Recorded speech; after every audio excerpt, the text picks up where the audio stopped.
Hello everyone. Wow, my voice is rough today.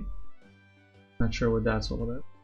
Anyway, let me roll over to this side. Look, it's Mr. Tatsugiri. Mr. Tatsugiri is here today to teach you a lesson that you don't need to run any basic Pokemon in your deck. It's really not allowed. Or not necessarily not allowed. I would say it's up for debate whether it is necessary to run basic Pokemon or not. And I'll show you guys exactly what it's all about, because this Tatsugiri list is literally all about controlling your opponent into doing absolutely nothing. That's kind of the gist of this list. And I do want to add on to that by saying that there's no GX or V-Star attacks with this, so that's why the markers are not here for this time. This list is really stupid. I'll say that. I'll be very upfront with that. See if I can actually. That's better, I think. It's slightly better. I don't think it matters. Anyway, should we check out the deck lists? I think I really cooked here. You guys want to see it?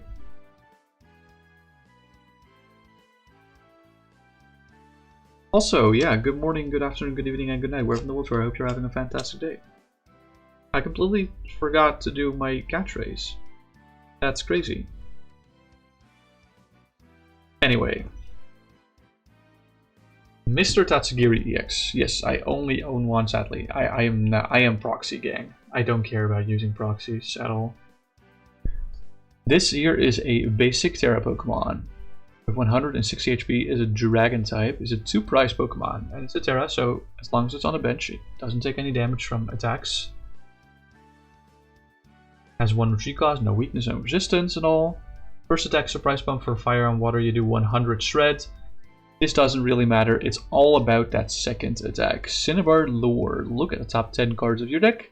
You may put any number of Pokemon you find there onto your bench. Shuffle the other cards back into your deck. It says any number of Pokemon, not basic Pokemon. So you can cheat evolutions into play with Cinnabar Lure. And that's exactly the plan. How we're going to do that today. I'm going to show you right now, because it's actually pretty consistent. It is actually pretty consistent. I fucked up the deck order, I think. I did fuck it up a little bit.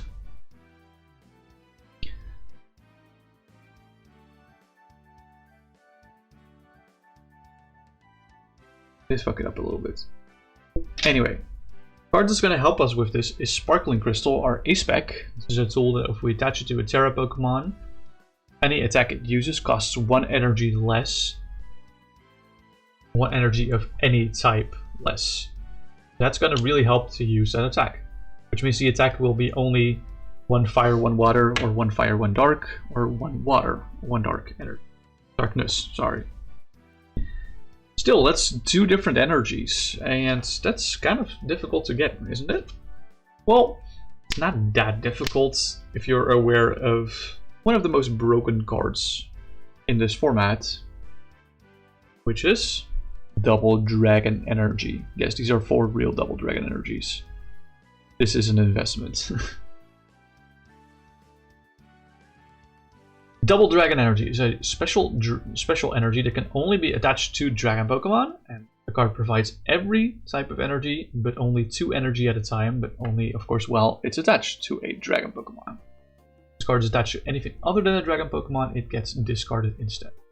So, with 1 Double Dragon Energy attachment for turn, and the Sparkling Crystal attached to Tatsugiri, we can immediately use a Cinnabar Lure as early as turn 1 going second. Now you might say, okay, Noah, finding your A-Spec and a special energy out of your deck is pretty difficult. Like, how can we consistently potentially get this turn 1 going second? It's actually not that hard. And I'll show you exactly why with the supporter Guzma and Hala tag team. This is a supporter card that reads, we can search our deck for a stadium, reveal it and put it into our hand, and then shuffle your deck. That's not really the relevant part. Why is this card so dirty? We will not allow this. So much dirt. The secondary effect is more interesting. When we play this card, we may discard 2 other cards from our hands. If we do, we may also search our deck for a Pokemon tool, Sparkling Crystal, and a special energy, like Double Dragon Energy, from our deck. In this way, that's pretty good. One supporter that grabs us every piece we need as long as we start with Tatsugiri. Let me tell you, Tatsugiri is the only basic Pokemon in this deck, so we always start it. So Guzma and Hala is going to be our engine. As long as we find this supporter on turn 1 going second, we have a guaranteed, near guaranteed, Cinnabar lure attack. Really nice. Let me actually fix these proxies, because I see that I made them fairly sloppily. And I would love them to like not show as much as the basic energy as they normally do. Let's see, so that's 1, 2, 3, 4 copies. Guzman Hala. I do sadly only own 1 because this card is also kind of expensive. But once again, like, that's a supporter. We only have 4 of these in our deck. We can't play Tapu Lele if Tatsugiri is our only basic Pokemon. What else? Is there any other way that we can find this supporter specifically? There are several ways to do it. But you can go for the Battle Compressor via Secret routes, which I did not do. I went for this route, which is much more cool and funny. Because Guzma and Hala is a tag team card, we are also playing 4 copies of Tag Call. Tag Call, once again, I only own 1. Don't come for me, please. The proxy police will come for me eventually, one day. But that day is not today. Anyway, for Tag Call. What does Tag Call do? Tag Call is an item that says that we can search our deck for up to 2 tag team cards, reveal them, and put them into our hands. Hey, look! Guzman Hala is a tag team card. So we can go grab 2 of them even, if we want to. So we can use one of them to play the card, and we can use the other one as discard fodder for the secondary effect. That's pretty good. So now we have 8 outs to Guzman Hala on turn 1. It's looking a little better. But even then, we also run, of course, 4 copies of Trainer's Mail to get even more outs. Let me explain. Trainer's Mail is an item card that lets us look at the top 4 cards of our deck, and then we can reveal any trainer card we find there except for Trainer's Mail. And then we shuffle the other 3 cards back into the deck while we add the revealed card to our hand. So this, if we don't find Tag Call or Guzma and Hala on our first turn, but we do have a Trainer's Mail in hand, we can use Trainer's Mail to look at the top 4 cards of our deck and potentially grab a Tag Call or a Guzma and Hala from there, to give us even more outs to getting this on turn 1. Now, do I have anything else to continue this chain? The answer is no. No, I don't have anything else to continue this chain, unfortunately. But that's 12 outs to this specific combo in a deck of 60. You can count your odds. I'm not exactly sure how likely that is, but it's pretty likely. So we can go grab turn 1, grab Double Dragon Energy and a Sparkling Crystal, and use Cinnabar Lure to fire off some Pokemon. But Guzman Hala also allows us to search our deck for a stadium. That's the base level of the card. Now, there's not really a specific stadium that helps with our strategy specifically, so since this is a control deck, I went to go for a more disruptive option. This is really anyone's game at this point. You can go for Temple of Sinnoh if you want. You can go for Chaotic Swell if you want. Or you can go for like Wanderer's Labyrinth, or I don't know. I chose to go for 2 copies of Path to the Peak, just because I think Path to the Peak helps us in lots of matchups that are normally kind of scary for us. Path to the Peak helps us stabilize against like a turn 2 from a Lugia or a Regidrago. Specifically, those 2 actually. If they don't have a Wally turn 1, they can pop off turn 2, but not if we play the Path to the Peak. And they can't do Wally on turn 1 if we are the ones to go second. That's kind of the idea behind Path to the Peak here. But like I said, you can choose Silent Lab or Chaotic Swell as well. Those are also fine cards. I think Silent Lab is actually a pretty solid card for this deck, because you can turn off things like Wobbuffet. And Wobbuffet's actually a really relevant counter. So you can consider Silent Lab. I just go for 2 Path to the Peak. You can go like 1 Path, 1 Silent Lab, 2 Silent Lab maybe. But there's only 2 stadiums in this list specifically. Just so that you guys are aware. I guess now is maybe the time also to show the other tools that we can grab. Like, in case we want to play a second Guzman Hala throughout the game, there are other tools that we can grab during the game. We got 1 copy of Float Zone, of course, an expanded classic. The Pokemon that this card is attached to has no retreat cost. Really, really good, especially for some of the big beefy Pokemon we have in this deck that have lots of retreat cost. And we also have 1 copy of Stealthy Hood. Stealthy Hood allows the bearer of this tool to ignore effects of our opponent's abilities done to the Pokemon card is attached to. Jesus Christ, this one's even worse than all the other ones. I don't know why they get so dirty, these sleeves. Maybe it's because I've been using them for a long time. I've been using them pretty much for like half a year for all the expanded videos, but it's only for the expanded videos. It's not for anything else.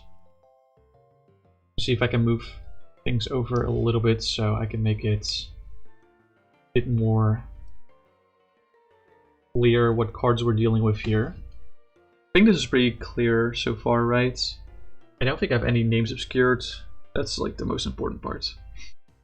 Anyway, enough talking about the combo that we can do on turn 1 going second. We probably want to see what cards, what Pokemon we can cheat into play with Cinnabar Lure, don't we? Well, let's get going. These are either like Pokemon that will help us set up our hand more, or Pokemon that will disrupt our opponents. Set up our hand / board state is what I should say.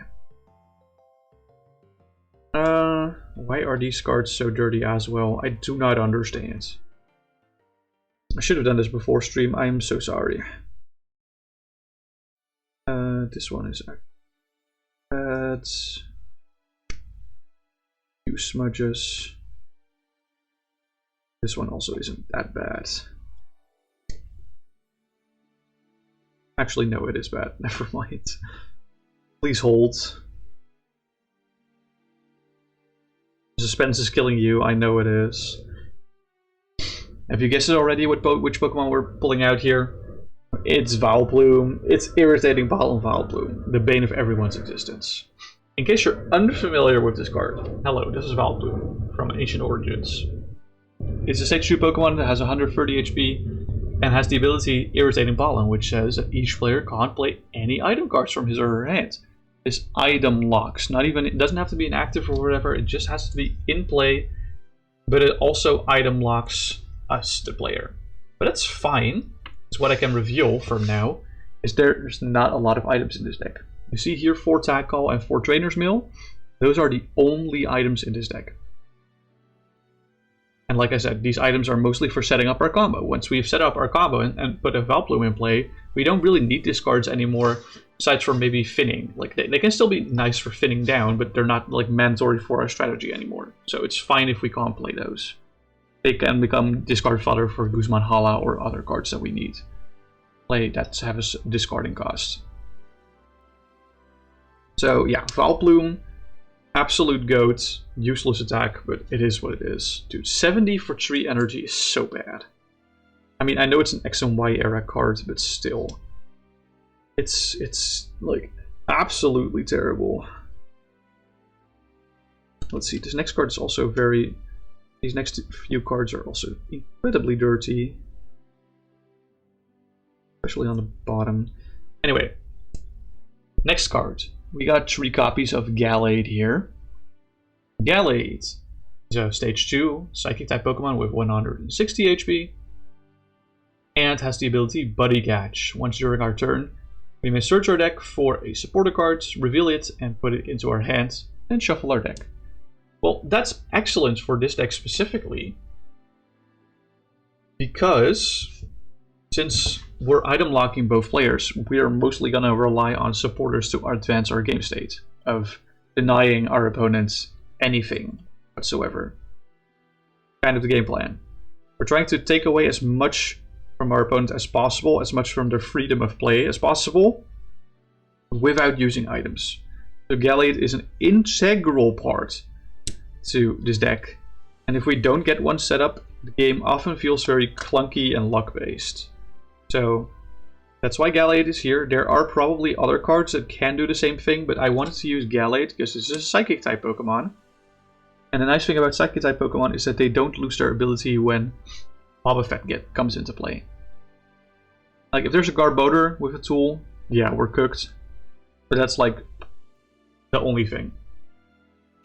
Unfortunately, Garbodor is kind of a hard counter to this list, I think. Not entirely sure. But that, it is what it is. Garbodor is Garbodor. I don't think we run any tool removal, actually. Let me think about that.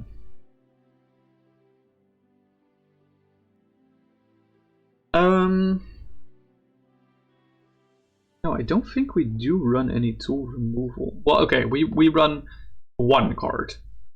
We run one recyclable card for tool room. So it's not the end of the world. It's a playable matchup for sure.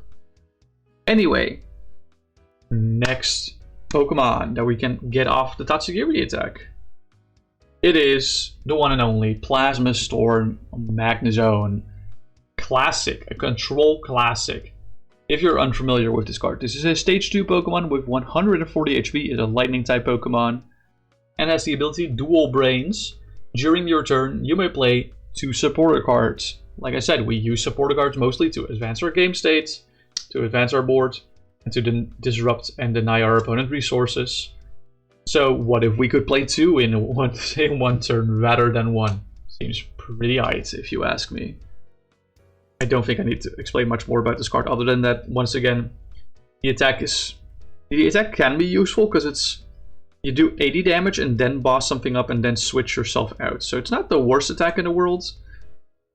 It's of course kind of hard to pull off because we have because it costs 2 lightning and 1 colorless.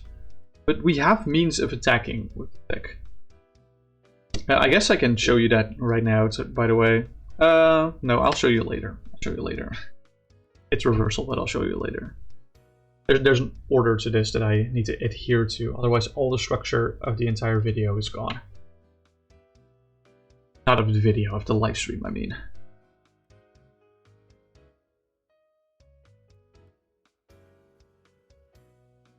Let's see, these next few cards are also a little bit dirty, so please do hold whilst I go ahead and give them a little bit of a fixer-upper. Alright, that's one. This one isn't too bad. I really should just use newer sleeves for these, because these sleeves are like near the end of their lifetime. Anyway, next Pokemon, we have 2 copies of Stoutland from Boundaries Crossed, an even older card. Stoutland is once again a stage 2 Pokemon. It's a colorless type, has 140 HP, and has the ability Sentinel. As long as this Pokemon is your active Pokemon, your opponents can't play any supporter cards from his or her hand. We said supporter cards advance our game state, but it helps us even more so if our opponent has less gas in the tank by not being able to play their supporters. The downside of this one specifically is that you do have to have it in the active spot. So that kind of sucks. But all the other abilities function without being in active spot. So that's awesome. Stoutland is just a Pokemon that we have to push quite often. If we need to. And yeah, that's basically what it comes down to. Next Pokemon. Let's see if you are dirty or not. No, you're actually kind of fine. You're a little misaligned in the sleeve. But that's okay. This is like my perfectionism / OCD shining through. Holy moly. You don't really see it anywhere else in any of my other content, but you do see it here. It's kind of nuts. Hello, Strategic. Hello. Hope you're doing well. How's your day been? Next Pokemon. We run 2 copies of Alola Muck. This is not a Stage 2 Pokemon. Stage 1 Pokemon. 120 HP, Psychic type, and the ability Power of Alchemy. It says that each basic Pokemon in play, in each player's hand, and in each player's discard pile has no abilities. So this is the main reason why I don't run Silent Lab, is because I tacked in Alola Muck as an extra Pokemon to hit off of Tatsugiri. Like I said earlier, you can consider Silent Lab as a replacement or pseudo-replacement of Path to the Peak. But I like to include Alola Muck this way, because Alola Muck basically says the same thing as Path to the Peak. Or as Silent Lab, and Silent Lab can be bumped as a stadium, whereas Alola Muck can't even be disabled by Wobbuffet. It can be disabled by the likes of Klefki or Fluttermane, but once again, Fluttermane requires Gusting, or not Klefki, sorry, Garbodor and Fluttermane. But for Fluttermane, it requires Gusting. For Garbodor, we have Answers. This is a really nice floodgate to stop basic Pokemon from having abilities. This doesn't stop stuff like Regidrago or Lugia V-Star, but that's why we have the Path to the Peak. Is this Exodia list or this Tatsu Fishy X? This is Tatsu. This is Tatsugiri control. And you're good, you're good. Reading the stream title helps, but this is not Exodia anymore, no. But I was inspired by last week by how efficient Tatsugiri was at getting certain Pokemon in play, that I was like, what if we make a control deck based off of this? This is entirely an offspring from like last week's deck. That was, let's be honest, the Anthea and Concordia list with the Ents package was absolutely horrendously bad. But I did find it funny that we actually came kind of close to making it work sometimes, which gave me the idea that Tatsugiri might actually be pretty good. So I looked at some Tatsugiri lists, and they did kind of okay at IHE leagues recently. So I kind of tweaked some numbers to get my own 60 that I like to play with. And yeah, we're here now. 7 in a row. Jesus Christ. Stream streak is hella back. Alright. Next Pokemon. We got 2 copies of Dusknoir. Once again, these cards are hella misaligned. As you can see, these are proxies. These are just printed out on A4 paper with the Limitless proxy printer cut out and then shoved into a sleeve in front of a basic energy. You can see it from the from the silver borders that we have around the yellow cards. My bad, sorry for the cough.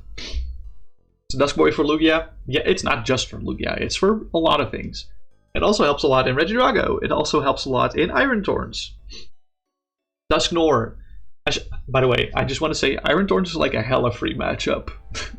With this list, Iron Thorns is such a free matchup, it's not even funny. Anyway, Dusknoir is a stage 2 Psychic type Pokemon with 150 HP. Has the ability Spectral Breach. All special energy attached to Pokemon, both yours and your opponent's, provide colorless energy and have no other effect. So, one important thing to say about Dusknoir, it says that special energy attached to Pokemon have no effect and provide colorless. So it still means that we can't attach Double Dragon energy to any of our Pokemon, even if there's even if there's Dusknoir in play. We can only attach the Double Dragon energy to Tatsugiri. But as soon as that is attached, it becomes a colorless energy. So if we can move it off the Tatsugiri somehow, whilst Dusknoir is in play, that's an option. But we can't attach any Double Dragon energy to any of our other Pokemon, even though it loses its effect once it's attached. But the card text says that we can specifically only attach it to Dragon type Pokemon. Rose playing Stoutlands, pick up Lillipup. Is that you? Where's your memory energy? Yeah, we're playing no Lillipup. The only basics in this deck are 3 copies of Tatsugiri EX, and that is it. It is kind of Mulligan City, unfortunately, but it is what it is. You know, no memory energy needed. Alright, next Pokemon. We're starting to get into the more techier Pokemon. But let me just tell you one thing. Because we're running Sparkling Crystal, we couldn't run Megaton Blower, so that's the reason I included Dusknoir. Dusknoir fixes so many matchups, it's crazy. Like, the only matchup it doesn't really fix is like Shadow Rider Calyrex and Gardevoir Mill. But those are like among the very few decks that don't play special energy. Like, yes, there's also several GX that run some special energy, but mostly basics. But Dusknoir doesn't really do much in that matchup, but we have other tools for that. We have another Vileplume. Look, it's Vileplume again, but it's not the same one. This one is from Burning Shadows. So Vileplume is once again a stage 2 Pokemon. This one is 140 HP. And the ability Disgusting Pollen. As long as this Pokemon is your active Pokemon, your opponent's basic Pokemon can't attack. Once again, the attack of this Pokemon is fairly useless. But this is like an alternative active sitter to Stoutland in case we're facing, for example, Iron Thorn ZX. If we promote Vileplume against Iron Thorn ZX, they have to find their Guzma. Otherwise, they're just hooked. But bro's got to be playing Pokecom. Disgusting. No, we don't play Pokemon. Pokemon Communication. We only run 4 attack on 4 Trainer's Mail because we're playing Vileplume, remember? We can't play items after we bench the Vileplume. So the only items that I play are the items for setting up the Tatsugiri in the first place, so for hitting the combo on Tatsugiri more efficiently. So we're actually not running stuff like Pokemon Communication. You definitely can consider running Pokemon Communication, but it's more of a luxury, if you know what I mean. Pokemon Communication is a really nice card to have if you have the deck space for it. And to be fair, I genuinely could not find the deck space for it. This is a fairly tight list in my opinion. Like sure, you could consider, for example, cutting a Gallade to get another Dusknoir, or not using this Vileplume at all to make the Iron Thorn GX match up a little bit more difficult. But I feel like there's very little wiggle room in this list, if you know what I mean. I would much rather run 4 counts of the Vileplume and the Gallade and the Magnezone, but I just literally can't. Don't you want to increase the odds of getting into the Pokemon you want? Yeah, and we do that by increasing the counts of the Pokemon rather than running Pokemon Communication. Because Pokemon Communication, while it's in the deck, it's not a Pokemon. So if we find Pokemon Communication off of a Cinnabar lore, we don't actually get a Pokemon to bench from there. But if we add extra Pokemon, so we have more odds of hitting the Pokemon, then we do hit them. That's kind of the philosophy behind that. Pokemon Communication, like I said, it's definitely a 61st card in this list. It's a 61st card in this list, for sure. Or I guess maybe you could consider cutting it for the next card in this list. The next card that I'm about to show, because this is more or less to get a Vileplume in play more often. We run 1 copy of Gloom, just to get Vileplume in play more often than we want. So we have 5 outs to Vileplume instead of 4. 4 outs to this specific Vileplume instead of 3, and 2 outs to this Vileplume instead of 1, because it is just so important for most matchups, especially the Irritating Pollen one. So this Gloom is a stage 1 Pokemon, evolves into Vileplume, has 80 HP. The ability doesn't matter because it's... Actually, the ability does matter because it's not an on-play ability. It does say, once during your turn before your attack, if your opponent's bench isn't full, you may flip a coin, and if you flip heads, your opponent reveals their hand, and we put a basic Pokemon we find there to the bench. So it's kind of like Captivating Pokepuff in that sense, but on a coin flip, and we can only bench 1. But that's fine. I'm just choosing this Gloom because it's the best Gloom. And Gloom... I'm using it because it's a Gloom, and it can evolve into Vileplume. And not necessarily for the ability. The ability is a very nice bonus, but it's not necessary whatsoever for the 61st card in this list, but due to in-game rules, you can't have a 61 card deck. Yeah, exactly. Pokemon Communication was in the deck builder for a little bit, but I felt like I wasn't seeing it enough where it was actually making a difference in the list compared to running more Pokemon. That's the main reason behind it. We're not done showing Pokemon yet, because we do have some sort of backup for Tatsugiri. If we don't get all the Pokemon we want immediately, we have a backup. And I'll tell you immediately what I mean by that. Because the thing is, if one of our Tatsus dies with the Sparkling Crystal on it, we have no way of recovering that Sparkling Crystal in this list. So we do have to find another way to actually get these into play. These other Pokemon. If we want to get them in play. If we don't have like enough what we found. Well, let me just... Here we go. We run Gladion or something in case you prize Crystal. Yeah, there's Gladion and Peonia in this list. They'll come up later. You would delay, but it, like, in the same breath, if you prize Crystal, a better line you could be doing is, if you have Tackle in hand, to just search for 2 Guzman Hala, and then play 1 Guzman Hala for 1 Double Dragon Energy and attach that, and then the next turn play Guzman Hala again for the 2nd Double Dragon Energy and also attach that. That's probably better than to find your one of Gladion or Peonia, which is another out to it, but Tackle just kind of fixes that for you in that sense. You're going to copy and paste the list into live, because hopefully soon I can actually play the cards.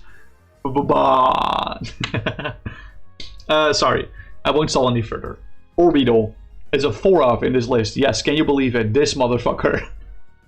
Orbital is a stage 2 Psychic type Pokemon with 110 HP. Absolute garbage. But the first attack, this time the attack actually matters. Read it. Evomancy.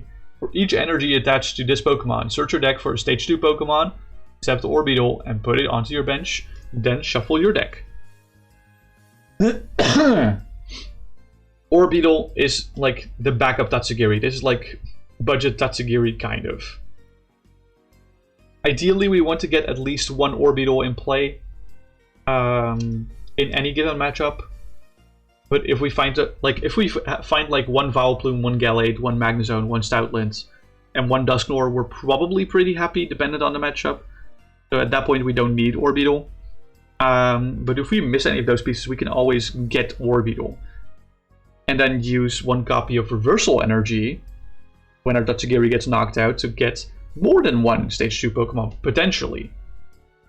One footnote about this, unfortunately, is that Dusknoir does turn off Reversal Energy, in the sense that it doesn't give you the option to go for 3 stage 2s. You can still attach it to the Orbital and search your deck for 1 stage 2 to bench.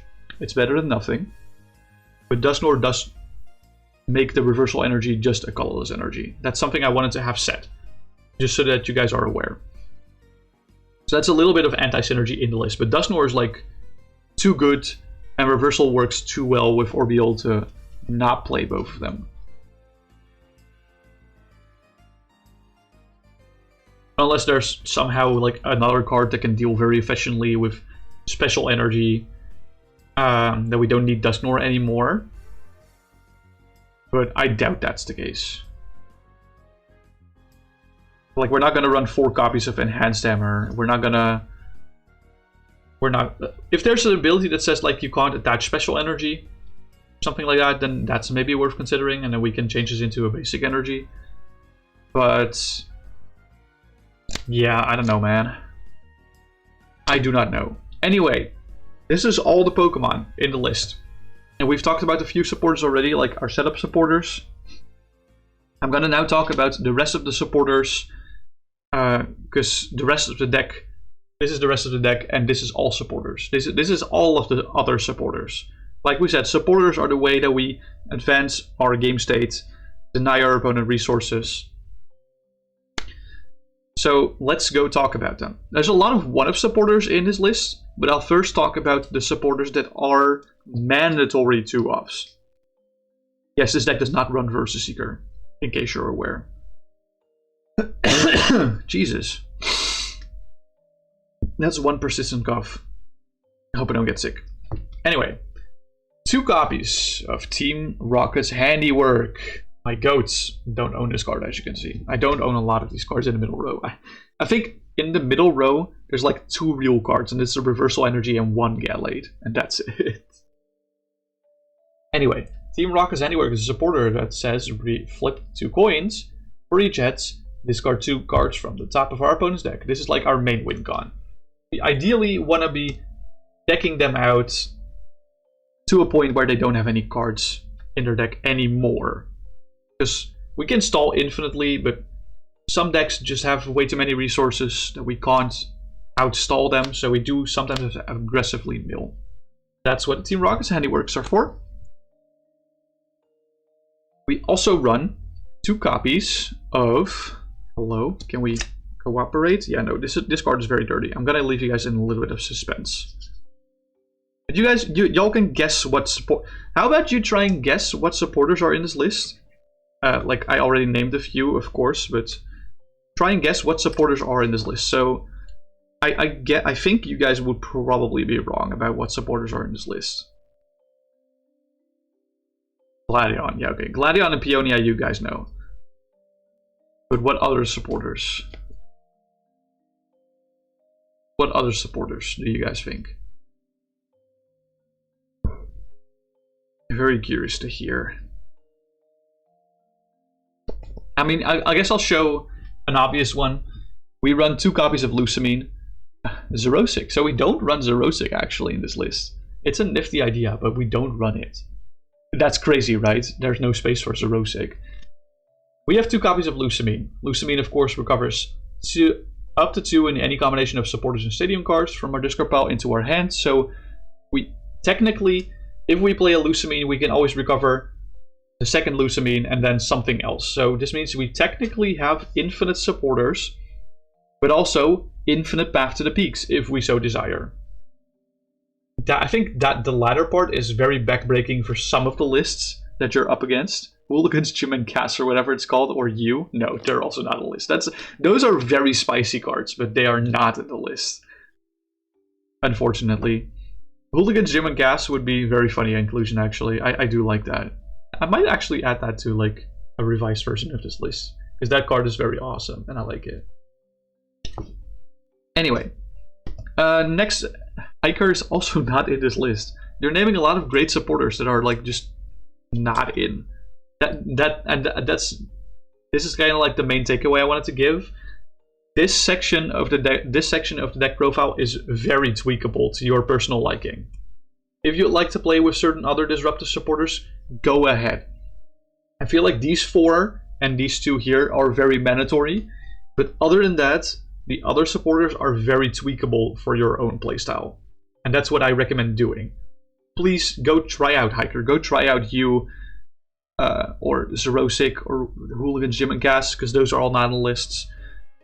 The latter 2 you named are in the list. And I'll explain specifically why I chose the supporters that I chose.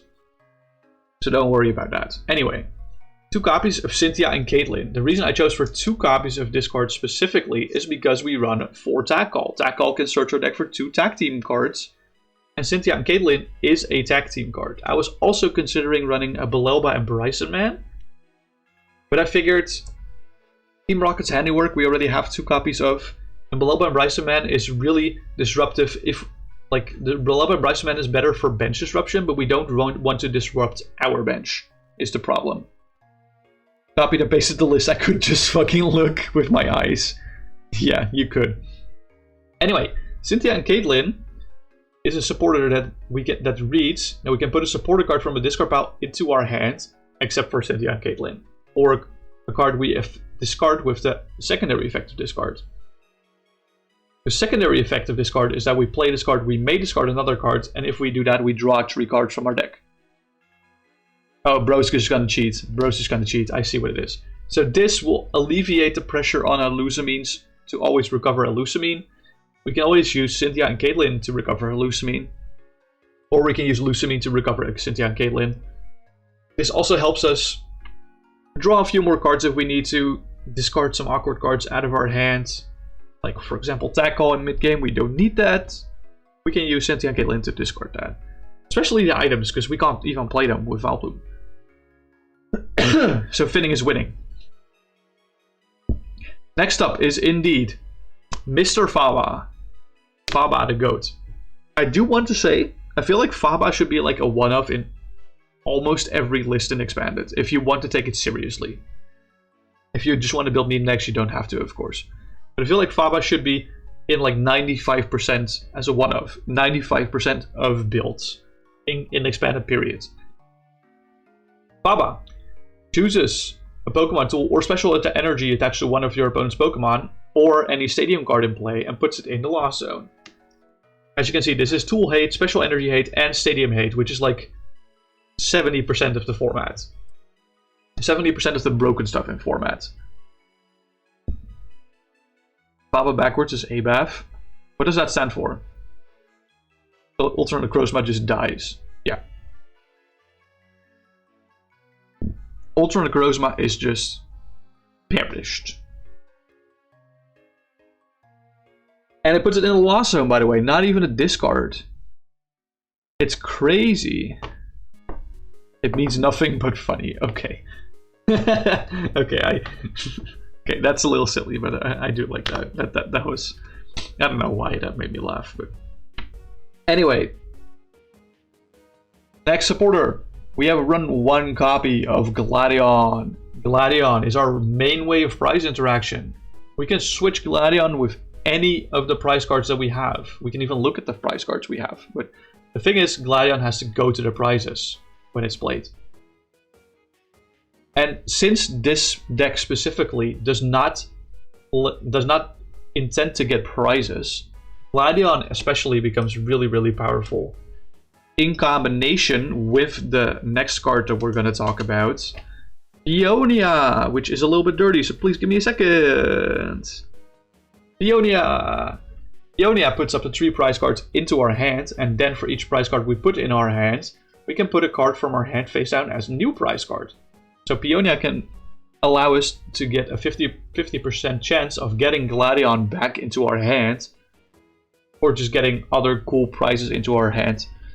And then prizing the things like tackles or trainer's mail or extra Tatsugiri we don't need anymore back into the prizes. Like we said, we're not planning on taking prizes, so prize interaction is king. These 2 cards are the main way to do it. I still feel like most of this is mandatory. Most of the supporters that I put down here, we're starting to get into the territory of just good supporters that I chose to include. But that you can definitely consider swapping out for other things. I think I've mostly put them in order of importance. Is that true? That's not entirely true. Yeah, no, that is true, actually, yeah. You've blinked out all the trainers you can teach your life for this deck now, and you can't add black-white XY cards to the deck to blink them yet, yeah. There's not too many XY or black-white cards, right? There's like the Team Rocket's Handiwork. There's Trainer's Mail. Oh, there's also Valplume and Magnezone and Stoutland. Yeah, okay. There's quite a lot, actually. Never mind. Oopsie. Man. Like when XY era cards were so disruptive. Anyway, next cards. Teammates! We can only play teammates if one of our Pokemon was knocked out during our opponent's last turn. But if that happens and we play this, we get to search our deck for 2 cards and put them into our hand. That's like a double quick search. It's really good! It's kind of situational though, because... And this is an actual teammates. Look, this one came in the mail last week. Actual teammates. Card cost me 12 fucking euros. It's so expensive, but I got it. It's 1 copy, because 1 copy is all I need, basically. I don't need more than 1, in my opinion. Anyway, next cards. Are we ready for the next supporter that I'm gonna discuss? You got Shiny Tatsugiri EX? Ooh, sick. In TCG Live, you mean? Or in real life? I only own 1 Tatsugiri, and it's the normal boring one. I felt the emphasis on 12 fucking euros in TCG Live, okay. Yeah. Yeah. If y'all can guess, by the way, what the most expensive card is here, I will answer, don't worry. The most expensive card that I own, specifically, I should say. So, like, it's probably Magnezone, if I had to guess. Either Magnezone or, like, Valplume, that's the most expensive, I think. But I don't have those. Those are proxies. Anyway, next card is Team Flare Grunt. Team Flare Grunt. Team Flare Grunt. Legends EA on top. Anyway. Team Flare Grunt discards an energy attached to our opponent's active Pokemon. Pretty good. Actually, yeah, this is like not that mandatory actually, but I like this card. It helps us in quite a few matchups, mostly Iron Thorns and Regidrago, but Team Flare Grunt is just super nice. You can discard basic energy as well, so that's basic energy is something we haven't really taxed for, but yeah, that's nice. Isn't Double Dragon Energy expensive? It goes for like 8 Great British Pounds a card. Yeah, so the Double Dragon Energies were about, I want to say, 10 euros a piece. They're expensive, but they're not... Like, Teammates is more expensive. But Double Dragon Energy is a little bit on the higher side. But I think it's also because Double Dragon Energy has been printed twice. Isn't that true? I think that's the main reason why it's less expensive, because it has been printed twice. I'm not entirely sure on that claim, by the way, but...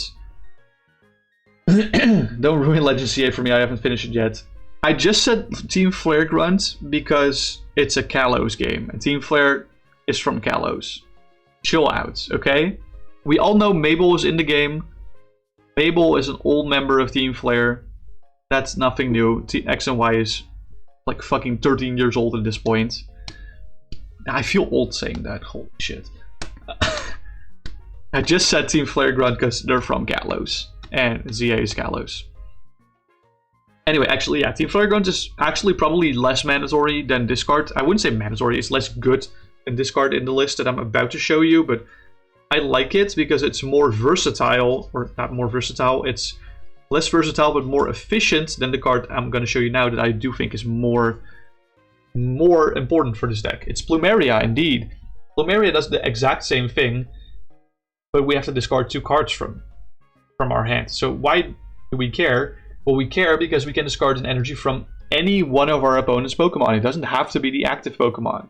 So this way we can actually counter specific bench upgrading shenanigans with Raihan. Potentially, maybe. So if we have like a Dusknoir in play, Regidrago can still do stuff if they go for like Raihan strats. If we grab a knockout with like a Magnezone attack. That's like a very big tentative maybe, let's be real. But we can prevent all that if we just always discard the extra grass energy or fire energy they attach on bench Regidrago with Plumeria. Like, discarding 2 cards from your hand is pretty painful. Especially especially in other lists, not necessarily in this one specifically, because we tend to have a lot of weird stuff in our hand that we don't want. Like just an extra Pokemon, or an extra tackle or trainer's mill that we can't play. So usually we have pretty good discard fodder, but usually our hand size is not that big if we use Plumeria often. So a lot of turns are probably going to look like Cynthia and Caitlyn for Plumeria, play Plumeria, and then do that again, or like Lucamine for Cynthia, Caitlyn, and Plumeria. My bad. Man, my throat's killing me. This deck overview is 50 minutes long. Well, it's Control. I have to explain the interactions, okay? It's Control. Control always takes a little bit longer. There's only 2 cards left. The next one is N. This is personal preference. I prefer N. Some people prefer Iono. I like N. N makes both opponents. Both players shuffle their hands into their decks and then draw cards equal to prize cards they have remaining. This is like the only form of hand disruption you'll probably need. You can consider Ace Trainer, but that's once again more tied to you being behind on prizes. Ace Trainer is a more powerful hand disruption, but N is more flexible in the sense that we can always play this even if it were 6-6 tied in prizes. We can't do that with Ace Trainer. No, it's okay, you're good. Normally. Normally I'm a little bit faster with this. You're right. There's only 1 card left in the deck. And it's a card that's honestly actually in every single expanded deck. It's your boy Guzma in the house. Ah, yeah. The Guzma is Prime Catcher on a supporter. We switch our opponents, one of our opponent's Pokemon to the active spot, and then we switch our own active with another new bench Pokemon. I am going to grab some water. Feel free to screenshot this or whatever, or ask questions in the chat. I'll be right back. I am going to get some water. Holy shit.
Alright, I'm back. My throat feels a little bit better now that I have a few sips of water, but I'll sip once more. Please ask any questions about the deck. I will probably cue the ad right now, so feel free to ask the questions you have about this deck or any cards that you might want to add and what we should cut from it. But I'm gonna let the ad play now while I sip some more water and shuffle up the list.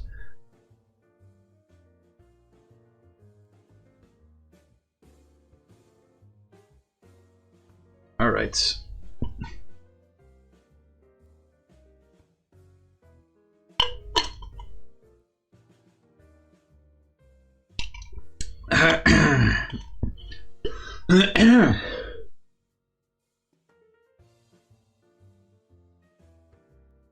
You're gonna be playing TCG Live? That's completely fine. Enjoy, enjoy. I'm gonna be seeing if this deck is consistent. Actually, I know it's consistent already. I already playtested this, but you guys don't know that yet. We're gonna see how well it runs, shall we? Also, I will actually... These sleeves have gone with me for a very long time, but I really need to replace them for the expanded. I just like the pink, okay? I really like the pink. But you're back already? That's fast. Is there maintenance or something? Is there maintenance on TCG Live? Is that what it is?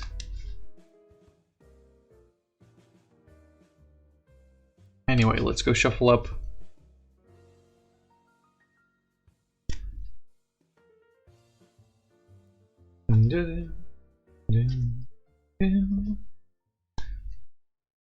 Oh, you're back from the ad. Okay, I understand. Gotcha, gotcha.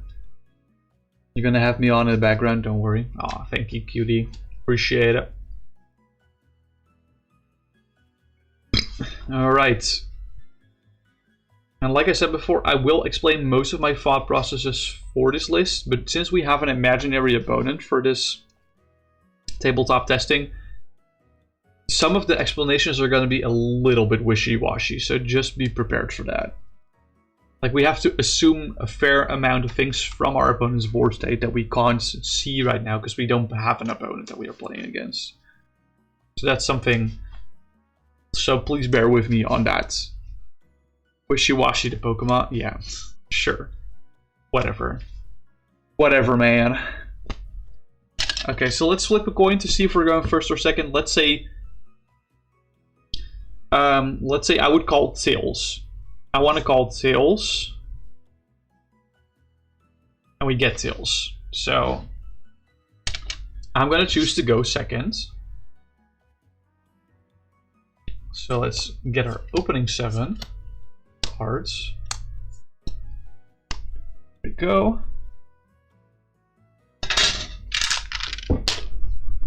Let's check our opening hand. It's probably gonna be a mulligan, but you never know. Maybe we're lucky. It's not a mulligan. This hand is actually pretty fucking goated. Holy shit. This is a 0 mulligan good opener hand. Like, guaranteed combo. Not really necessarily. Like, Sparkling Crystal might be in prizes here. We don't know that yet. But and let's also set our opponent's prizes, because they're also 6 at this moment.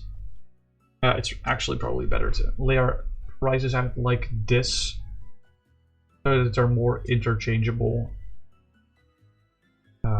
for any other cards. Since we do have Peonia in the list, so we do want to be able to see which prize is which one. Alright, so let's open our Pokemon, let our opponent have our turn 1, then it comes back to us. We draw Gallade. That's a little unfortunate, but that's okay. So let's play Tackle. I'm not gonna do price checking for now because we're gonna be in our deck a lot. We're gonna Tackle for Guzma and Hala, of course. Let's just check the counts on everything. We do have a double dragon energy, at least one. We have a Path to the Peak, at least one. The most important part is, of course, Sparkling Crystal, which we do have. How many Guzma and Hala do we? So we have a third one, a second one here, sorry. We probably want to grab that as discard fodder for the other one. We have a third one here. Fourth one there. And I saw the first Cynthia and Caitlyn. I'm not entirely sure if the second one is in deck. It seems that it's not on deck. That's fine. We tackle for 2 Guzman Hala, first and foremost. Then we play Guzman Hala, discarding Guzman Hala, and I want to say Gallade. Actually, it's probably better if we hold off on this. No, we shouldn't. We shouldn't hold off on this. Discard Guzman Hala and Gallade. Let's grab ourselves Special Energy, a Tool, and a Stadium. Grab Double Dragon Energy, Path to the Peak. And where is the Sparkling Crystal? There is our shiny little crystal. Where's Sam today? I have no idea. Yo, hello, welcome in Rare Candy Show. Hello, hope you're doing well. How's it going? Do you show Chef Husky? I'm not show it. Do you mean do I know Chef Husky? Because the answer is like yes. I want to say most Pokemon TCG content creators do know each other. We're a pretty tight-knit community, if we're gonna be honest. But I do also moderate for several of Chef Husky's, mostly for the specific cook-off tournaments. I do moderate and judge for those tournaments as well. So yeah, I do know him. Yeah. What deck am I playing? We're playing Tatsugiri Control and Expanded. It's a pretty fun list, if I'm gonna be honest. It's a very consistent deck, surprisingly. Okay, so we played our Guzman Hala. So what we can do now is we can attach Double Dragon Energy to the Tatsugiri. We can attach Sparkling Crystal to Tatsugiri. So now it's practically ready to attack with Cinnabar Lure. We're gonna first play out our hand a little bit further to see if we can thin out the deck a little bit more. We're gonna play Path to the Peak. Stop our opponents from doing anything. And I do want to rip both these Trainer's Mills to see if I can find something like N on the next turn. Because that's kind of ideal. Let's see, so the first Trainer's Mill allows us to look at the top 4 cards of our deck and grab any trainer we find here. Faba is a really good find. Faba is very versatile. Cinnabar has lore. We met each other friends. Oh yeah, true. We did actually meet each other through last year's content creator cook-off. That was really fun. You know him too? Hell yeah. You do mostly tabletop content every Wednesday. Slay! Have I not? I don't think we know each other. I'll check it out for sure. We maybe do if you go by different names, but I don't remember seeing your guys' name somewhere. So I'll go check. I always like to see more TCG content, specifically Pokemon, but also other TCGs I like. Let's play the other Trainer's Mail to see what we can find off that. See, look, we found N. We also have Gladion. Gladion might actually be more important than N specifically to grab off the Trainer's Mill, because we do know there's a Cynthia Caitlyn in the prizes. But I think N is better for next turn. So we're gonna play N. Or not, we're not gonna play N. We already played the supporter for turn. We're gonna grab N to add to our hand from the Trainer's Mill. When Expanded comes to life, I might have 100,000 trainer points to spend to get credits. You may have saved up a bit. A bit, he says. Hell yeah. Slay. Oh yeah, I do not care about sub counts. Holy moly. Please. Whether you have 10 subs or 10 million subs, I'm just there for content. If it's good content, I stay. If not, I probably support but don't watch. Anyway, we played out most of our hands for turn 1. We physically cannot play another card from our hand, so let's go for a Cinnabar Lure. So look at the top 10 cards of my deck. Put any number of Pokemon we find there onto our bench. Let's see. We're just gonna flip them one by one, okay? Lusamine, that's not a Pokemon. That's a Kyriax. That is a Pokemon, but not necessarily one that we want to bench. Trainer's Mill. Tackle. Orbeetle. That's a really good backup to find. This is a really, really good backup to find. Reversal Energy. Alola Muck is solid. It's not. I'm mostly looking for Magnezone and Gallade here, if I'm gonna be honest. There's 3 more. Vileplume is a nice find. Dusknoir is also a nice find, and there's 1 more flip, right? It's another Guzman Hala. Okay.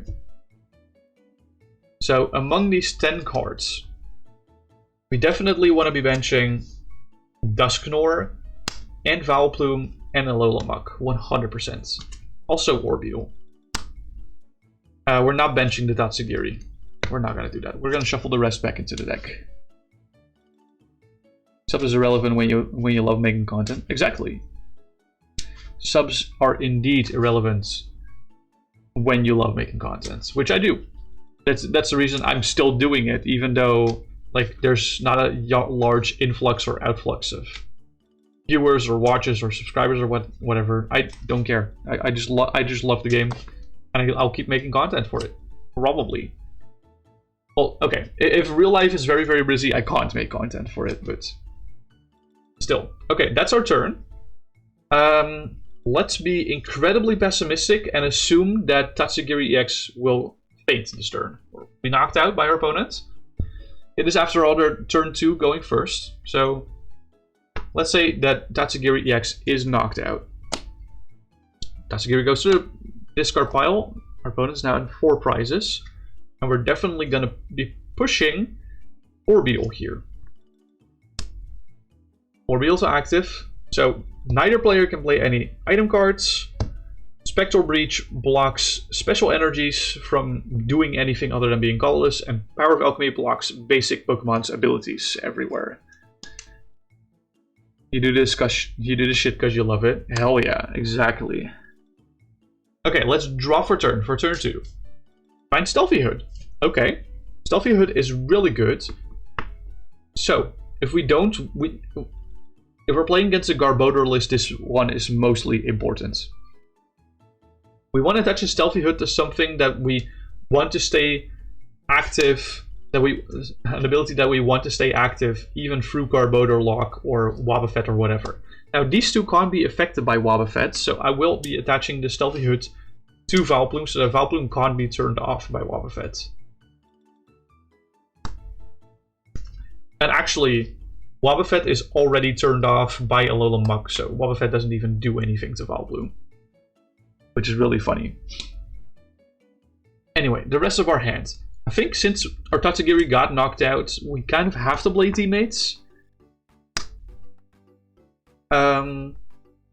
Yeah, and one of the cards I do want to get from teammates is Reversal Energy, because we need other stage 2s in play. We don't have to show our opponent what we grab, of course, but I'm gonna show you for the sake of the game.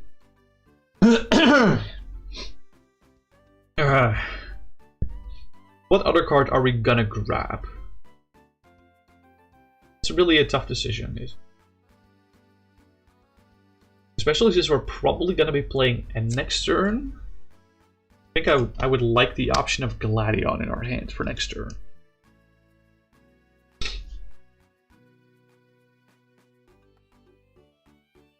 Like, not having Gallade on board sucks.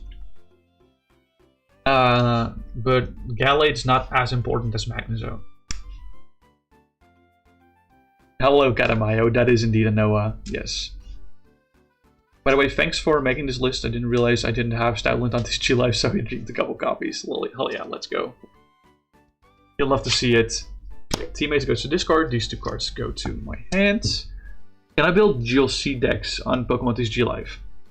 Technically you can. The format is out of trainer trial rotation, but I think you still can build GLC decks on TCG Live. If I'm gonna be completely honest, I haven't really played a lot of GLC. I've played a lot of Standard, Expanded, and Eternal, but GLC is not a format I've played a lot of. I think that's mostly because I also like to play with Rulebox Pokemon. But no knock on you if you like GLC, of course, but I just haven't played it a lot personally. Anyway, what we want to do here is attach the Reversal to Orbeetle. Unfortunately, Reversal Energy is turned off by Dusknoir, but that's okay. We can still get 1 evolution with Evomancy, so we're gonna do that. And I think the most important part, well, the thing is, it depends. If we're playing against Iron Thorns, we want Disgusting Pollen Vileplume in play, but I think, let's just say in general, like say we're playing against Rich Drago or something, we want to have Magnezone in play. Magnezone is like one of our biggest enablers. So let's go for that. Shuffle the deck. Shuffle, shuffle. Whoops. Some more shuffling. Like I said, it's kind of unfortunate that we don't have Gallade in play, but it is what it is. I'll take another sip of water. Make sure you also hydrate properly, chat. Make sure to drink some water or coffee or tea or orange juice or Diet Coke or whatever the fuck you can find that you can drink. I'm mostly drinking because my throat is getting very dry today. But also because hydration is good for you. Don't drink alcohol because that actually dries you out. I mean, you can drink alcohol if you want to, but make sure you drink other stuff. Coffee at this time. Hey, I don't know. American people might be watching as well. It's morning for them. Or like close to, actually more close to lunch at this point, but hey. That was a good sip of water. God, I love water. Anyway, we used Evomancy. It's our opponent's turn. It's very likely, very, very likely that they KO Orbeetle. Let's be honest. It's just sitting inactive. We're going down to 3 prize cards, but that's okay. Because we have Floatstone in hand as well. So I think what I'll do is I'm not going to attach Floatstone to Magnezone. Actually, we lost Reversal Energy, so Magnezone can't attack anyway. So I'm going to attach the Floatstone to Alolan Muck. Sorry, I'll push Alolan Muck, draw my card for turn, and then I'll attach the Floatstone to Muck. But we found Guzma! Let's go! Guzma is really important here. I think I'll hold off on the N, of course. Let's play Gladion first to see what's prized. As we can see, there's a bunch of Pokemon prized. Gloom, Vileplume, Gallade, Orbeetle. That's fine. That's fine. They can stay here. Double Dragon we don't need anymore either. I have the hiccups because of all the water. Fuck. Oh my god. Jesus. Goddamn hiccups. Anyway. Cynthia and Caitlyn is like practically the only card that I want for the rest of this match. So that's a very easy decision for me. So we're just going to shuffle the rest of the prizes and we're not going to look at them anymore. We don't need to grab any prizes for this match to advance. And we don't need any of the cards that are in the prize cards. So that's great. We don't have to show our opponents that we are grabbing this card, of course. But hey, doing it anyway. And we can play a second supporter for turn. Honestly, if we play a second supporter for turn, we might not want to attach a Floatstone there. Let's say every deck has like a basic Pokemon or anything, a support Pokemon that we can gust up. So let's say we gust up a cool guy, push Magnezone. I don't want to leave Magnezone inactive, so I will attach Floatstone and retreat to, let's say Alolan Muck is the best to push up here specifically. Because Alolan Muck is very good at stopping things like Crobat and the Dene. And those are mostly setup Pokemon. So if we're past the point of setup, this is the one that I'm like most okay with to lose. Only 3 more eras of cards left. Jesus freaking Christ. You actually got through. Oh no, wait. No, never mind. I'm not gonna say anything. Anyway, we played 2 supporters, the rest of our hand is supporters, so we can't do anything. We're gonna have to pass here. And let's say we stuck our opponent for once. Let's say we can stick him. You got through 50% of the cards, or eras of cards today. Hell yeah. We draw into Tackle. That's a card that we cannot play. Cool! At this point, I think it's very important to start targeting the special energies or actual energies of our opponents. So we're definitely going to play Faba as our first supporter for turn. But we're not really having much gas in the tank otherwise. And our opponent is at 3 prizes, so I will be playing N. So we will shuffle both Both players will shuffle their hand into the deck. And I will draw 6 cards from that. My opponent will only draw 3. You gotta go, see ya. Thank you for hanging out. Appreciate ya. Thank you, thank you.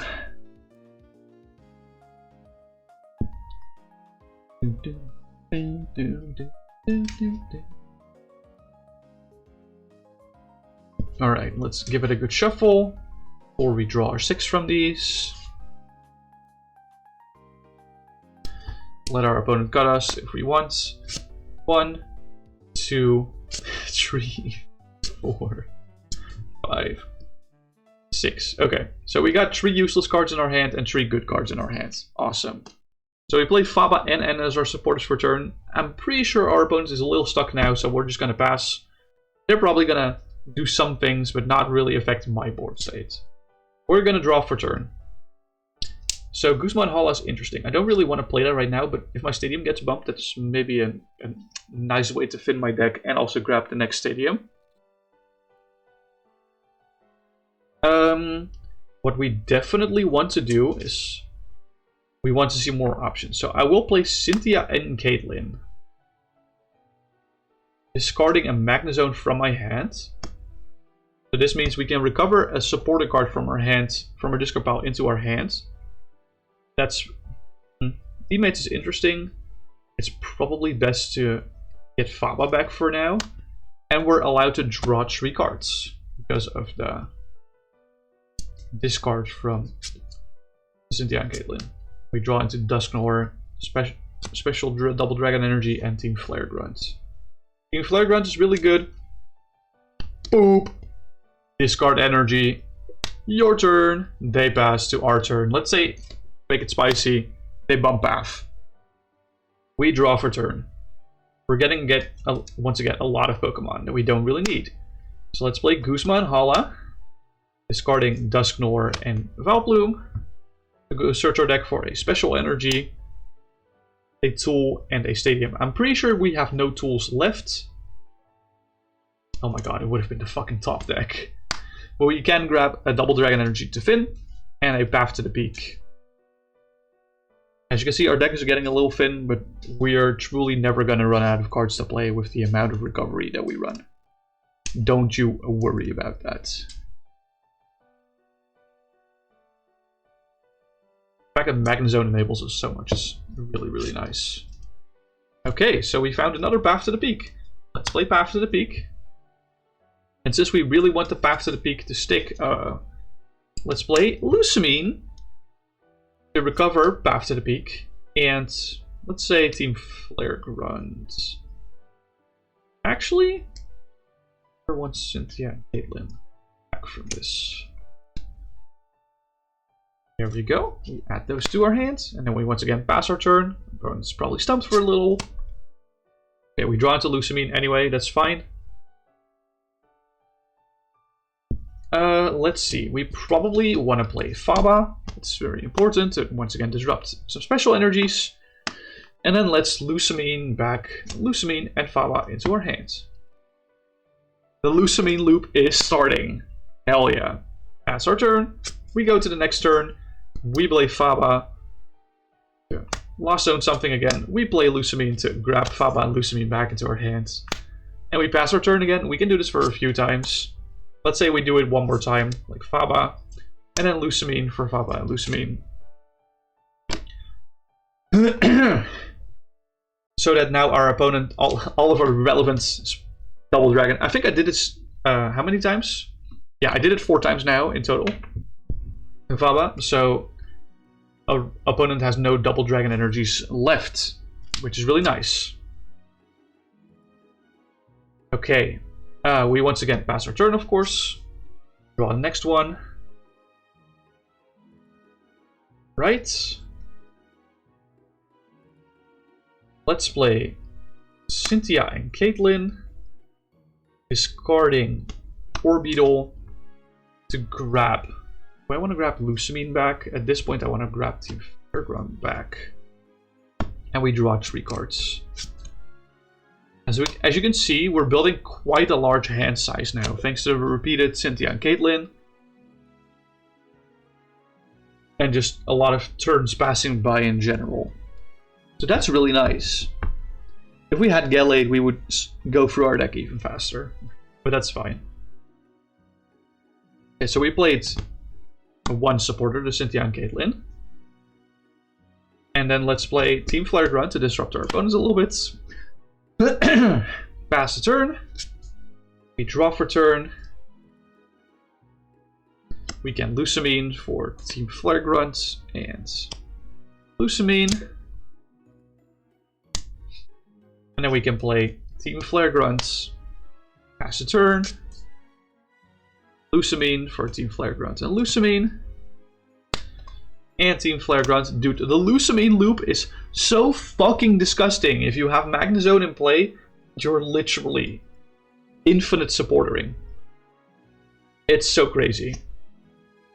At this point, how many energies did we have? Probably not enough. We can start going for maybe Team Rocket's Handiwork. And maybe we can go for another Team Rocket's Handiwork. Let's flip 4 coins. Let's flip 4 coins to see how much our opponent discards from this. Just for funsies. Well, we practically got our opponent in a manhandle now. We got 3 heads, so they discard 6 cards from our deck. That's pretty good. Next turn. Okay, let's take a recovery turn so we can Lusamine for Lusamine and Cynthia and Caitlyn. And then we can Lusamine for Lusamine and Team Rocket's Handiwork. Pass the turn. Maybe they have an energy again. So we have a big enough hand that we can just Lusamine for Lusamine and Team Flare Grunt. And then play the Team Flare Grunt. I haven't found Plumeria yet. What if they start building on the bench? Well, let's pass. Let's see if we can draw into Plumeria. Let's Cynthia and Caitlyn, discarding Tatsugiri. Get Team Flare Grunt back and draw 3 cards. Don't draw Plumeria, that's fine. Let's play another Cynthia and Caitlyn, discard another Tatsugiri. To get Lusamine back and draw 3.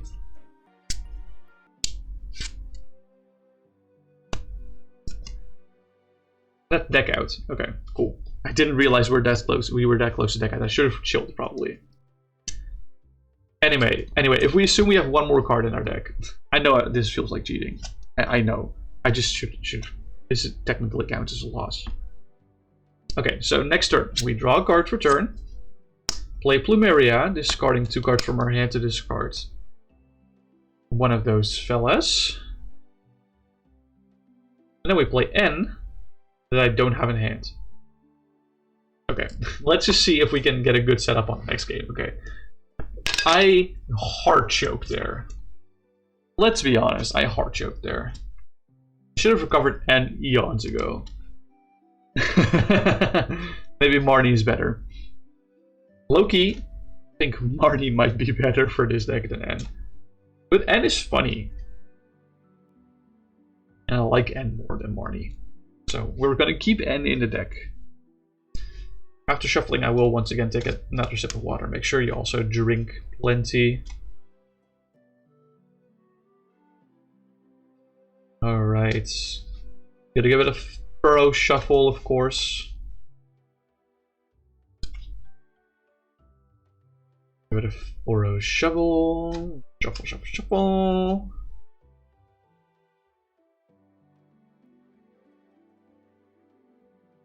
And let's assume we're going second again. Give ourselves 7 opening cards. Let's see, is there Tatsugiri in here? There is. We have Guzman Hala, so we're Gucci. Kinda sucks that we have these 2 in hand, but it's okay. It is what it is. No, don't want to put them. I want to go this, this, this. Okay, let me take a sip of water before we continue. Make sure you hydrate as well. Very, very important.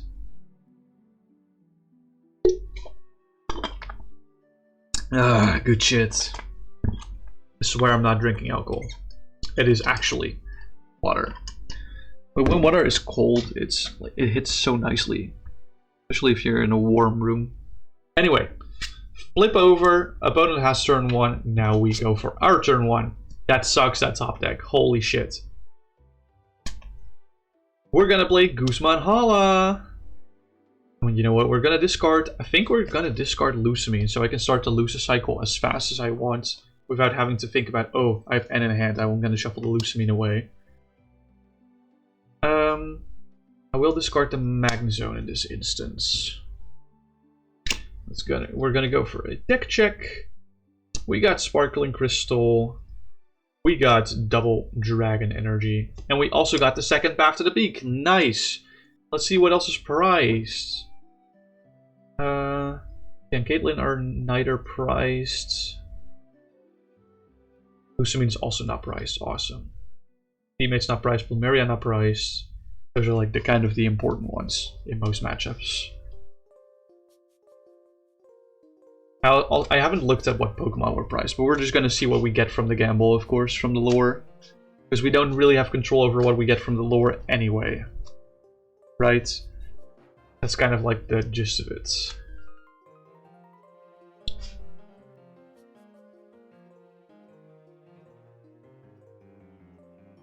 I just really hope that we can hit a Magnezone from this. That would be like ideal.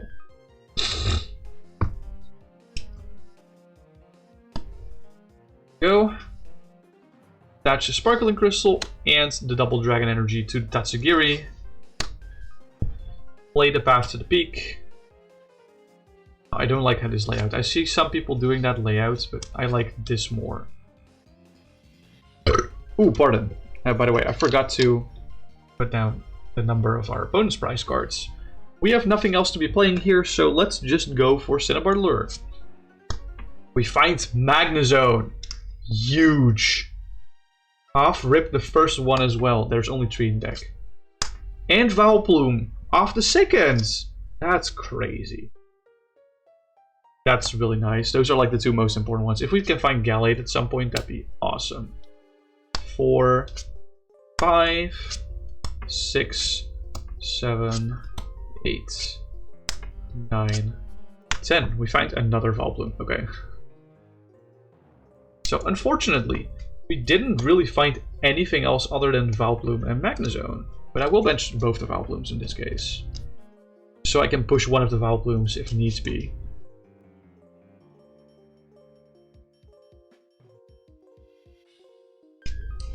I think this is a fun enough game standpoint where I do want to continue with the fact that Tatsugiri can be knocked out here. I think that's interesting enough. Especially, I have more than one Double Dragon in deck left still. There's not 2 priced.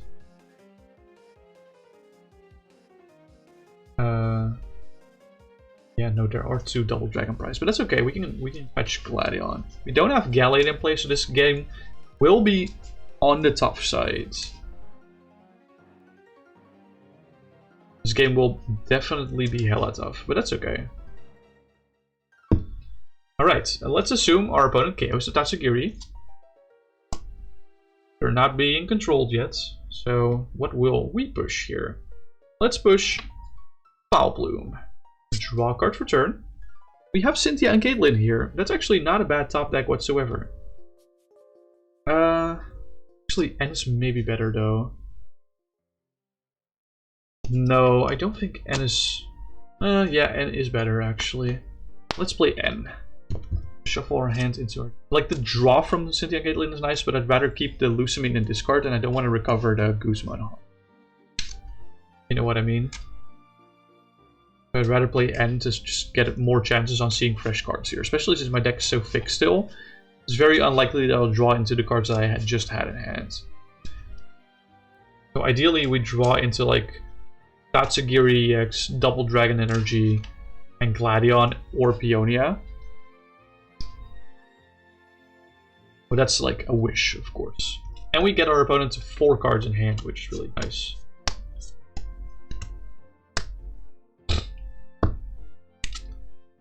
Yeah, we find Gladion and 5 Pokemon. Okay, so we're gonna have to pass. How likely is it that our opponent kills the Vileplume? Probably pretty likely. Let's say they do. I should have... Oh, I didn't have Floatstone. I thought I had Floatstone. Oh wait, I could have played... Sorry, whoops. I forgot. I have access to 2 supporters. We can play Gladion right now. So let's check what's in the prizes. I should use this for double dragon energy, actually. There's a Goose Hala though. I have to use it for a double dragon.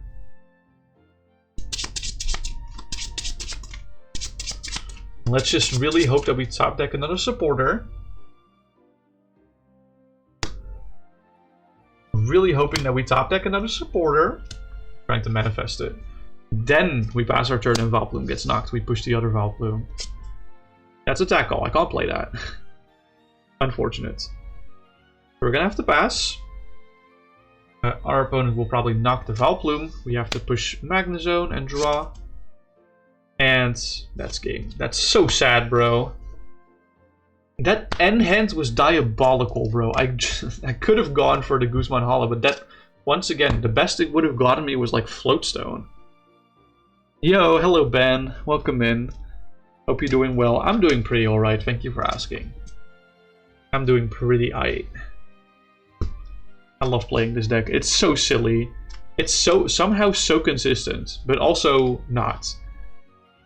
It's consistent with how it sets up, but the Pokemon you get from the setup is like so not consistent at all, it's kind of funny. Cypher Maniac might be an idea to add to this list, / Mallow. But I don't know, I'm not sold on that, because that's once again one supporter that you would just have to find raw. Which is not something... Maybe Academy at Night. Academy at Night is interesting, because that way we can search our deck. If we do the Guzma Hala thing, we can use Academy at Night for certain matchups as a stadium to get. And then we can choose one of our Pokemon in our hand, if we have any, to just put on top so that we guaranteed get that from the Cinnabar lore. So that's maybe an interesting idea. Playing Expanded or... No, this is Expanded. We're not playing Poke Commander today. Every Tuesday I try to cook a cool Expanded deck, and every Saturday or Sunday we play Poke Commander with the community. Let's see. This is once again assuming that we go second. This is a mulligan, of course. There's only 3 Tatsugiri EX in our deck and no other basics, so mulligans are bound to happen at some point. It just has to happen at some point. Like I'm not even sure what the odds are of mulliganing, but it's probably north of 50%. I'm tempted to say it's like 60 or 70, maybe 80% chance to mulligan. Alright, give it a good shuffle. Then hope that we find a viable opening hand. Let's just say that. I think that's the most important part. Like, any opening hand that has Tatsugiri in it makes me happy. Hey, look! We have the raw combo already. Without having... We also have multiple ways to find the combo, but we still have the combo already. That's kind of... Okay. That was one mulligan and then crazy opening hands. That's really funny. Put down our 6 prizes. Opponent is at 6 prizes too when we start. Flip it over. Okay, let's see. Our opponent gets their first turn, then we get our first turn. So, we already have the Sparkling Crystal and the Double Dragon Energy that we want to find off the Guzman Hala. But that's fine. I'm still gonna play the attack call to fin some more. Ideally, I want to grab like a Guzman Hala from this and then a Cynthia and Caitlyn. I thought I saw it at the back. There we go. This is probably what we want from this. Or actually, no, I don't want to grab Cynthia and Caitlyn yet. Do I have other supporters in hands? I do have Gladion. I think it is better to grab second Guzman, or third technically here. Now let's price check any further to see what important cards are here. Faba's in deck, that's nice. Teammates is here. Peonia is here. Anne is here. Plumeria's here. 1 Lucamine. Okay, so there's 1 Lucamine in prizes. That's kind of relevant, but we have both. Do we have both Cynthia and Caitlin? I only saw one. No, we have both. We have both. Okay. Because I have 1 proxy one and one reverse hollow. I grabbed the reverse hollow earlier, and then I saw the proxy one at the back, so I was like, yeah, we have them both. I don't know why I'm shuffling, because I'm going back in my deck, but... Tackle searches our deck for 2 tag team cards. We choose 2 Guzman Hala. And it might surprise you, but we're going to play Guzman Hala. Discarding 4 Beetle Magnezone from our hands. To search our deck for a Stadium, a Tool, and a Special Energy. So we have our Stadium here. We have our Special Energy here. Now I just gotta think if I want a Floatstone or a Stealthy Hood. Probably Stealthy Hood in this scenario. Is Stealthy Hood priced? It looks like it. I didn't really see if Stealthy Hood was priced. I didn't see it. Floatstone is here. I don't see Stealthy Hood in deck, so that means that's priced. Okay. That's fine. I really don't mind Stealthy Hood being priced. It would have been a nice luxury to have on top of this hand. But normally what you would grab with this Guzman Hala is, of course, the Double Dragon Energy, the Path to the Peak, and then the Sparkling Crystal as your tool. But we already had a Sparkling Crystal and a Double Dragon Energy in our hand.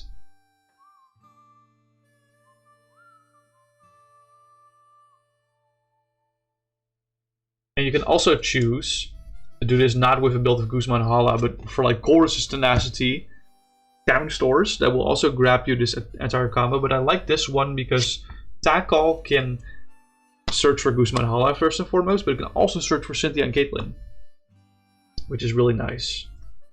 Right, so let's put that Path to the Peak in play, and let's use Cinnabar Lure. Let's look at the top 10 cards of our deck, see if we got anything cool. Teammates. Vileplume, Dusknoir, really good. Trainer's Mill, Tackle, Trainer's Mill. Magnezone, excellent. Oh my god, and a Alolan Muck and another Dusknoir. Okay. So, from these 10 cards, unfortunately, once again, not a Gallade. We do want to bench Dusknoir and Alolan Muck and Magnezone and Vileplume. I'm not going to bench the second Dusknoir. Feels a little overkill. We can do that, but we don't... I don't think I want to do that. I don't think I want to bench the second Dusknoir. This point in time. Sorry, I'll move these up a little bit higher so you guys can see them whilst I'm shuffling. I do want to shuffle on screen just so that it's obvious that I'm shuffling, of course, but there you go. Just a reminder of what's on the bench.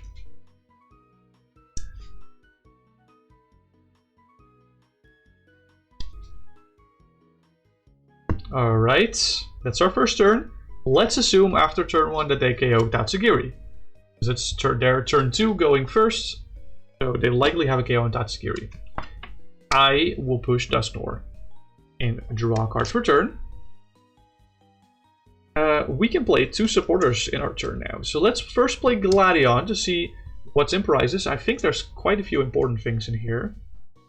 Reversal is in there as well. Oh. This is a lot of important things. Stealthy Hood's not that important for now. Neither is Double Dragon Energy. Tackle is not that important at this point in time. It's mostly neither is Gallade. I'm just deciding if I want Reversal or Lucamine here. Reversal is also good. I'm gonna choose for Lucamine this time. Because we do want to Lusa Loop. Well, we can do the Lusa Loop with Cynthia and Caitlin and then Lucamine. It's not as efficient though. We don't need that efficient of a loop. Let's go for Reversal Energy off prizes. We don't have to reveal our opponent, of course, what we're getting from prizes. What's a Dino Nuggy? Go ahead and click the button. Oh wait, you can't. Ah shit, yeah, that's a Twitch only thing. Twitch has something that's called channel redemption. So you can save channel points by watching the stream or subscribing. And then you can redeem them for funny things, like having a check-in counter. Like you can claim a Dino Nuggy once every stream to and to then flex like, oh, I have this many Dino Nuggies, look how often I am here. That's not a thing on YouTube, unfortunately. So that's just on the Twitch side of things. I'm sorry. I was like, oh, why don't you go ahead and redeem it for yourself? But then I realized, oh wait, you're watching from YouTube. You can't do Dino Nuggie. Okay, so we play Gladion, but we have Magnezone in play, so we can play another supporter if we want to.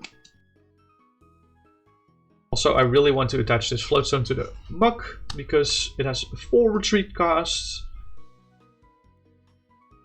Okay, let's play Guzma and Hala. Discarding Guzma and Hala and Vileplume. Let's see what we can grab off of it. Grab a double Dragon Energy. We're not going to be able to grab a tool. But we are going to be able to grab another Stadium. Another Path to the Peak. I want to thin my deck out at this point. Like, I know I don't have any other supporters in hand, but I want to thin more. Because I want to be able to draw into Tatsugiri, start attaching double dragons at the point when Dusknoir dies. It's, yeah, I can just swing again with Tatsugiri potentially. Sounds good. You're a little disappointed that there wasn't actual nuggets. I am very sorry, man. Unfortunately, I do not have the facilities for that, bro. Could you imagine, though? Could you imagine if I could like send actual nuggets to your guys' house? That would be so dope. Anyway, like I said, this hand is now pretty dead because we didn't go for Lucami, but that's okay. Surely we'll pass here. Our Dusknoir is gonna get knocked out. Surely we'll just be the top deck GOAT of all time, right? Surely. I mean, we can't play that card. We literally cannot play that card. That's really annoying, actually. I think I'm gonna leave a little Muck inactive and pass again. Actually, yeah, Reversal is active now, so what I think I want to do is I want to attach Reversal Energy to Magnezone. Use Floatstone's free retreat to bring Magnezone to the active spots. And then use Gyro Ball to switch this Pokemon with one of my bench Pokemon. And then my opponent switches the defending Pokemon with one of their bench Pokemon. So it's kind of like an escape rope effect. And then hope that that is enough to stabilize. Let's assume it. This is once again to explain. We're playing solo player. We're playing single player here. I have to assume some things from my opponent. So let's assume for now that they don't have a means of attacking this turn. Let's assume that for just one turn. Like, they'll probably have it next turn. I once again draw into absolutely nothing. Cool. Awesome. I'll retreat into Vileplume and pass. They will knock out Vileplume, probably. We can now play items again. Push, Alola Muck, draw for turn. What is this draw, bro? I'm just straight up baffled that I'm not drawing into anything, bro. #1 streamer straight away. That would be so cool. I know, right? It would be so cool. Let's see. We get to search our deck for 2 tag team cards. Playing tag, call. I think. Do I have really? I think I'd really have to grab 2 Cynthia and Caitlyn's at this point. Just in case one Cynthia and Caitlyn doesn't grab us everything we need. We have to at this point. I could roll dice to see if they can attack. I can do that. Yeah. But I'm also trying to assume... Like, currently we have a dummy Regidrago V-Star player as on the opposing side of the board. I'm also trying to acknowledge what their average board size board state would look like at this point of the game. And try to, reason out if they can or cannot attack this turn. That's usually how I go about it. Or what's better for content. Like, if I want the deck to go for another turn, then I'll just let the deck go for another turn. It's my stream. I do whatever the fuck I want. Anyway, let's play Cynthia and Caitlyn. We get to put the supporter card from our discard pile into our hands. We can't choose Cynthia and Caitlyn with this. I think the only supporter card in our discard pile is Guzman Hala. That's okay. So we choose Guzman Hala, but when we play this card, we're allowed to discard another card from our hands. Let's discard this Gloom. And if we do that, we draw 3 cards off of this Cynthia and Caitlyn as well. So, that's a whole lot of nothing, if I'm gonna be honest. That kinda sucks. Let's see. Guzman Hala will grab exactly nothing from my deck. Well, it can grab 1 Double Dragon Energy. No, it doesn't. It doesn't. The 4th is in prizes. The second Stadium is also in hand. There's no tools left in deck, so this grabs nothing, of course. But I had to grab it. Like, once again, Faba is a really good disruptive supporter, but I think I'll have to play another Cynthia and Caitlyn here. Let's discard Valplume. I'd rather discard Beetle at this point.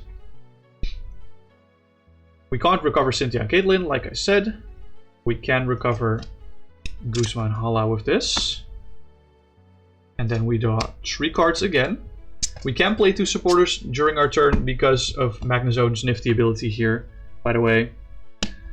Okay, search for tag team Pokemon with Tag Call. Yeah.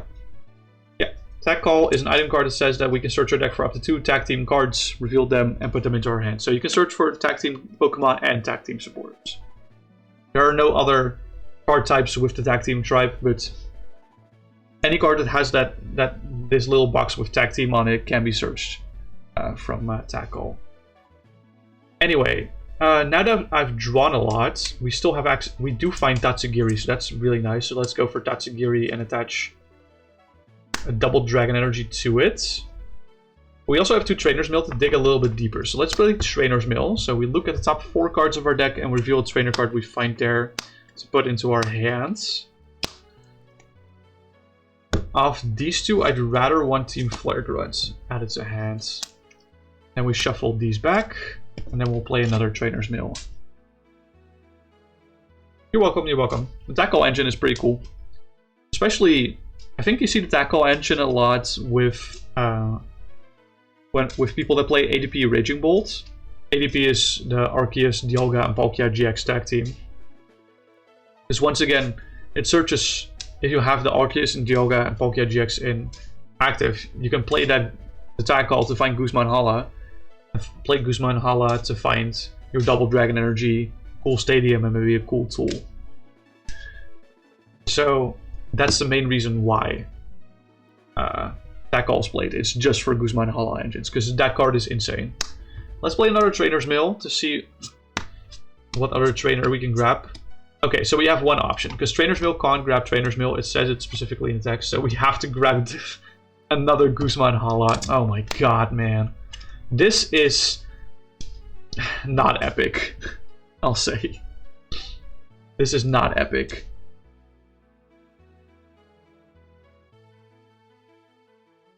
Alright, let's think. Do I have the regular Guzman in hand? I don't. So I'd have to disrupt an attack and attack with Tatsugiri next turn. The latter's not really a problem, the former might be. I think the best course of action here is to let Alolamuk die inactive. Fortunately, our Float Zone also goes with that, but we can now push Tatsugiri EX. Our opponents have 1 prize, by the way, very scary. Draw for turn. We draw into Muck. Okay. A lot of useless cards in my hand right now. First and foremost, we do attach another Double Dragon Energy to the Tatsugiri. Our Sparkling Crystal is in discard, unfortunately, so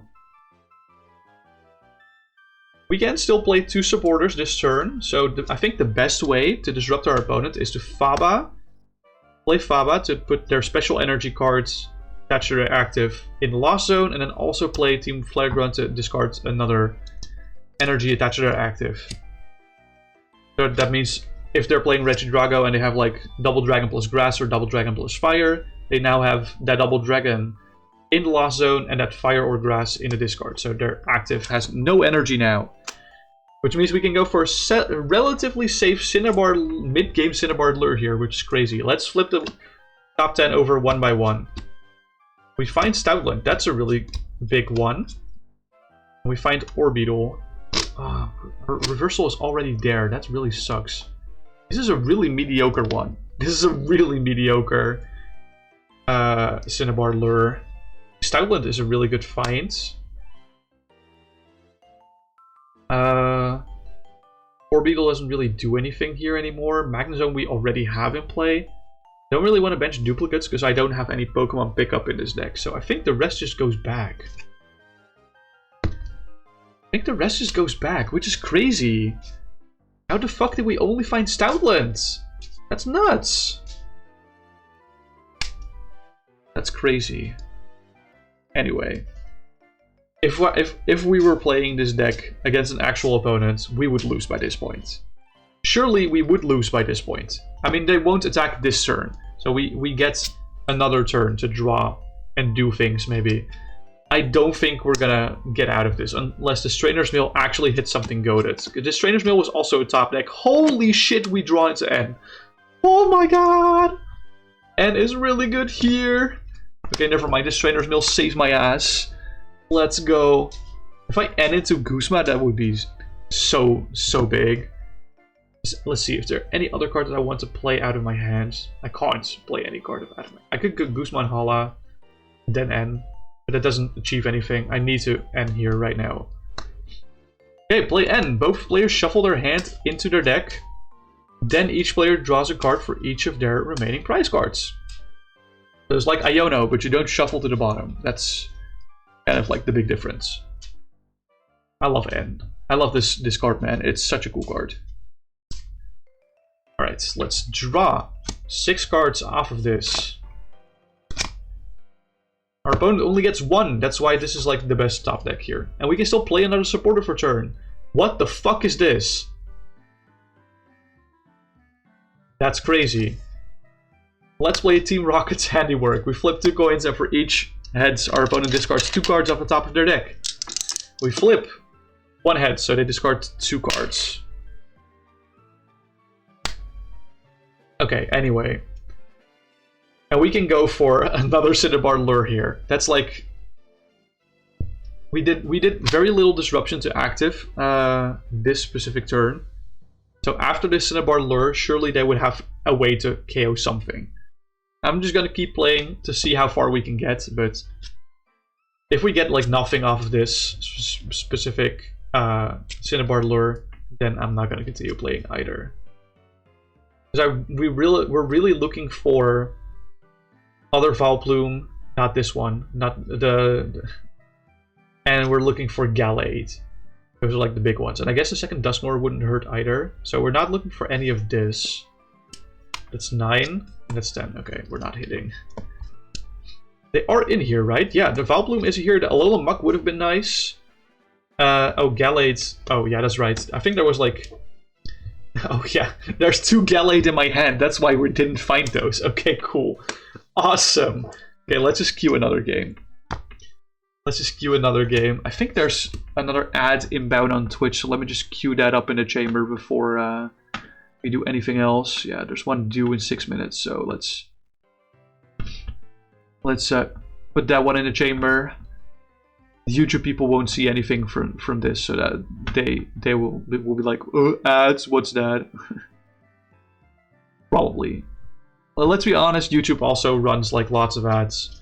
But not on live streams, I don't think. I'm not entirely sure. I don't really watch live streams on YouTube. I usually do that on Twitch. YouTube is more for me for the long form content, the short form content, but not really live streams to watch. Well, it depends. It depends on who's live on YouTube, I would say. Some of my friends do also multi-stream or only stream on YouTube, so if they specifically are live, I'll go watch. But once again, kind of depends. Also, make sure you drink enough, chat. I know it's cold, but make sure you drink. I'm gonna be taking another sip of water before we're continuing, because, oh my god, my throat is as dry as a Sahara Desert.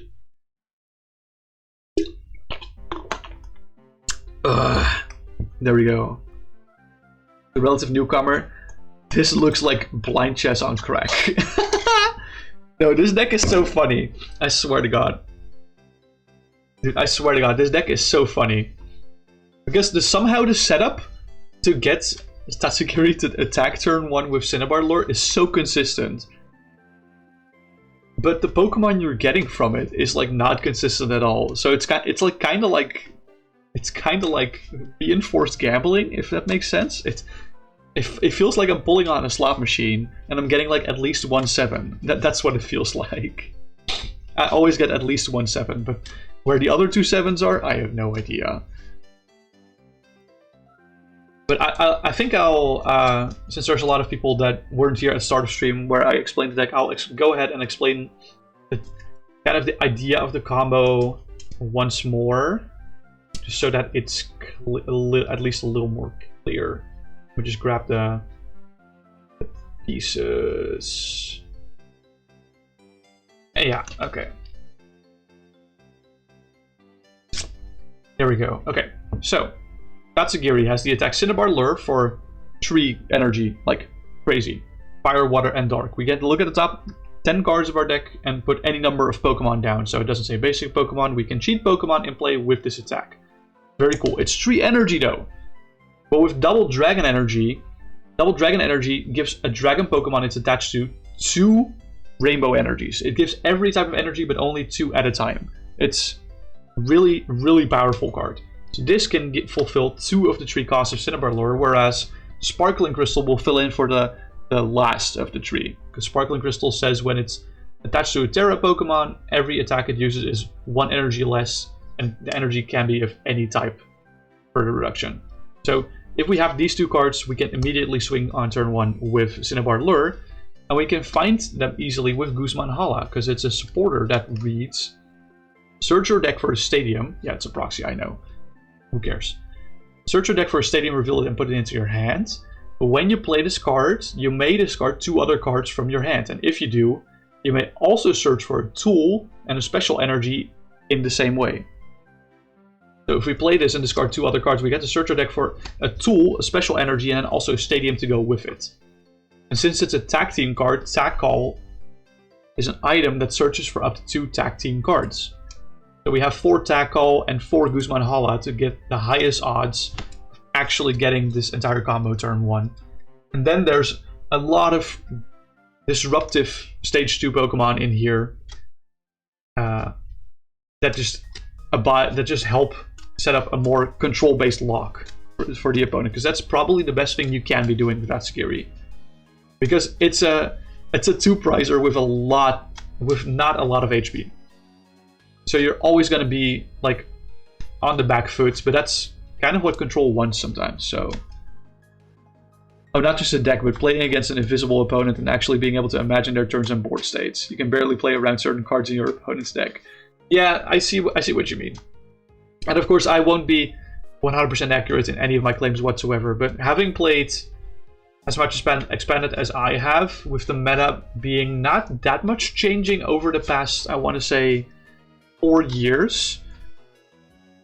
I've seen a lot of expanded games play out, and you can kind of estimate what the average speed is of the deck. And I'm just, of course, law of averages. That can go faster, that can break, but that's kind of the main takeaway that I want to get from this. I want to show off the concept of the deck in a somewhat realistic match. Most of the time. That's kind of the idea of like the tabletop testing here. Because doing it on TCG Live is not possible because they don't have full expanded. And every other website that I want to use, like Twin Leaf or PvP Tabletop, it requires another player to play with me to be like in the same room as me, or I need to set a date, or like I need to have an actual opponent across from me, not just a random one from the internet that's also queuing up. There's no queue. That's like the idea behind it.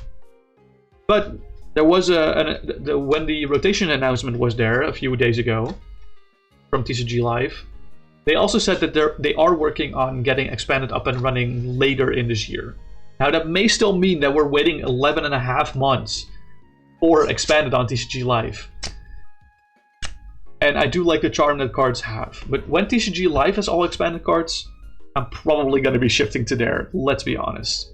Because this is fun and all, But having to print these proxies is so annoying sometimes. And for this deck specifically, I think I own like over half of the cards. This is a mulligan, by the way. There's not a lot of basics in this deck. More specifically, this deck, I think I own like 40 of the cards. Like 35 to 40 of the cards. But it still means I gotta print like 20 to 25 cards. And then cut them out properly, put them in the sleeve, find enough basic energy to shuffle to get them out of there. If I want to tweak the deck, I have to print more proxies, probably, if it's not already in my collection. So that's kind of the downside of doing this. It takes a lot of prep time. Whereas in TCG Live, if I make the limitless deck page, I can just copy paste that into TCG Live and it makes it automatically for me.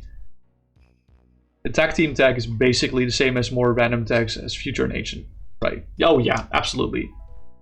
As in a thematic group of cards with synergy between them. Yeah. So I think the Tackle is like the only card that actually mentions specifically tag team cards, other than maybe Mewtwo and Mew GX tag team. But technically, the tag team Pokemon are GX Pokemon. They're basic GX Pokemon that are tree prizes. This is the first time that tree prizes were ever printed. It was back in the Sun and Moon era. So that's what tag team Pokemon are in general. And then they also printed some tag team supporters which are just like two random, maybe not two random, but like two characters from the Pokemon universe slapped onto one card. And all the cards were also along the lines of, do this effect, you may discard another card, or do this or do this extra thing for an additional effect on these cards. So that was kind of the thematic / synergy behind them, specifically. That was kind of the idea. And I think Mewtwo and Mew GX's ability was that you could use attacks from... Oh no, it doesn't mention tag team cards, because tag team Pokemon are also GX Pokemon. And they just mentioned GX Pokemon. So that's... Yeah, that's nonsensical. I think Tackle is truly the only card that actually synergizes specifically with other tag team cards. Yeah, we do open Tatsugiri, and we have the combo because we have Tackle. The thing is, though, if we price Sparkling Crystal, it's a little sus. It's gonna be a turn 2 if we price Sparkling Crystal, so that we just hope for the 90% that it doesn't get priced, of course. That's kind of like the downside for this combo. There we go. Let's flip over the Tatsugiri and draw for turn on our turn 2 going second. And play the Tag Call to search our deck for up to 2 tag team cards. Okay, so let's see. We didn't price the Reversal, that is nice. We didn't price the Sparkling Crystal, it's also really nice. I'm just gonna move cards to the front of my hand that I really like. Or not that I really like, that I am planning on grabbing. I want to see what the rest of my hand looks like. Is there much that I want to discard here? I can discard Muck and Gloom, that's fine, yeah. There's no need for me to grab 2 Guzma and Hala here. Let's see if I can find the stadiums. Yeah, okay. Path to the Peak. Okay, I do have second. Cynthia and Caitlin, that is nice. I think there's only one path. I do run 2, but I think I've only seen one path to the Peak. So let me just double check that in a second. Play the Tag Call to get a Guzman Hala and a Cynthia and Caitlin. And then play the Guzman Hala, discarding Muck and Gloom to search our deck for a Stadium and a Tool and a Special Energy. We have them here already. Bap, but I'll look to see if the other Path to the Peak is in deck. See Gladion and Peonia there, that is really good. Stealthy Hood is not priced, that's great. I should probably check my Lucamine count, that's also 2, that's very nice. I just want to check if Team Flare Grunt is priced or Plumeria. Team Flare Grunt's not priced, but I think Plumeria, or was Plumeria on my hand? I don't remember. Plumeria is not in deck, that's maybe relevant. Wow. Sparkling Crystal is really reflective at this specific angle, that's really cool. I do like the pinkness of the A-Spec cards. The A-Spec cards, when they were printed in black and white, were so like silvery gray. I really didn't like them at all. This pink, hot pink reskin that they got is so much cooler, in my opinion. So much cooler. There we go. These all go to discards. This goes to hands. Play the Path to the Peak. Attach the Sparkling Crystal and the Double Dragon Energy to Tatsugiri. And oh yeah, I do have Plumeria in hands. Okay, cool. And I'll play the Trainer's Mail to see if we can fin a little bit more. Let's see, we only have one option here. It's Lusamine. That's fine though. Like, Lusamine's not a bad find here. Lusamine is practically like the control staple here, because Lusamine is a supporter that allows us to put up to 2 supporters or stadiums in any combination back into our hand from discard. But Lusamine doesn't have the text that it can't target herself, so we can choose Lusamine to recover 2 cards from discard, which can be Lusamine and then like another supporter or stadium. So if we have 2 Lusamine and one of them is in a discard, we can always recover it with another Lusamine and get other cards back as well. So we practically have infinite supporters throughout the entire game, and also technically infinite stadiums. And that's why the Lusamine loop, or Loopsamine as some people call it. I really like Loopsamine though. It's so powerful. It's incredibly powerful. Yeah. Cool. Let's go for the Cinnabar Lure. See if we, let's go gambling! Aw, dang it. Aw, dang it. Yay! I can't stop winning! I can't stop winning! Holy shit! Okay, that's a little overkill, second Magnezone. That's an aw dang it. Aw dang it. Aw dang it. Aw dang it. Come on, give me one big hitter. Give me like Gallade or something. That's not Gallade. You're a fraud. Tatsugiri, you're a fraud. You give me like 2 good ones in a row and then you give me nothing at all. You're a fraud, Tatsugiri. That's what you are. You're a fraud, Tatsugiri. Holy moly. It's really... Tatsugiri is actually kind of fraudulent though. Like, he has to have some insider info at Game Freak. Spoilers for Legends ZA DLC. So do la la la for 10 seconds, please. Bro got a fucking Mega in Legends CA DLC. He's a Gen 9 Pokemon. How the fuck did he do that? Bro's got to be like an inside spy in the Nintendo market. There's no other way, simply. There's simply no other way. Okay. Okay, so we got these 2 off of the Cinnabar Lure. Let's assume our opponent doesn't have everything yet. We've always assumed that Tatsugiri dies after this exchange, but let's assume that we have one more turn with it. For this specific instance.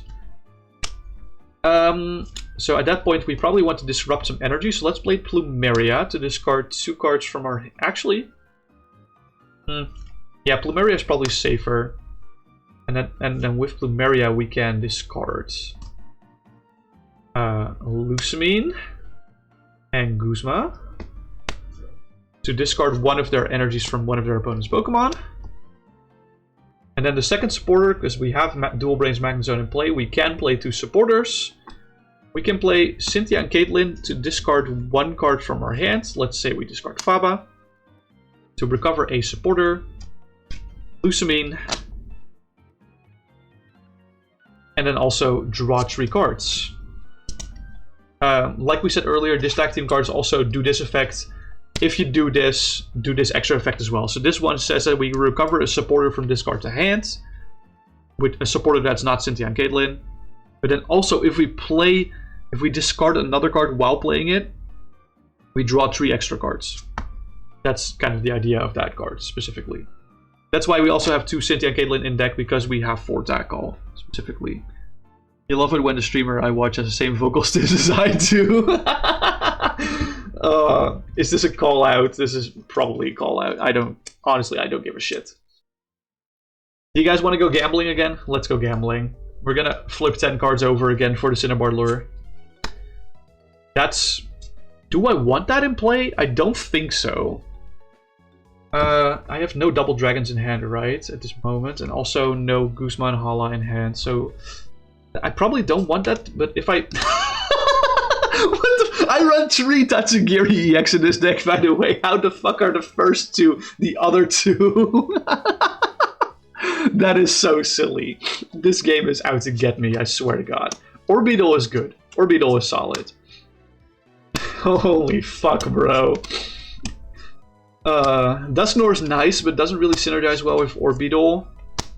Okay, let me think. Let me think. If we have Orbeetle, we don't really need the Tatsu here. I have Reversal in hand, right? Yeah, I do have Reversal in hand, so I'm not gonna bench the Dusknoir because I will turn off the Reversal energy. I'm only gonna bench the Orbeetle. Yeah, I think that's the plan. It's a bit of a call out, but at least it's one for the both of us. True, so true. Ouch. Okay, so the reason I run 4 copies of Orbeetle in this deck is because Orbeetle is somewhat of, let's say, a Tatsugiri backup. If Tatsugiri slacks a little bit, he's a little bit of a Slacksugiri, then our friend Orbeetle here can pick up some slack for us. What's a theoretical matchup?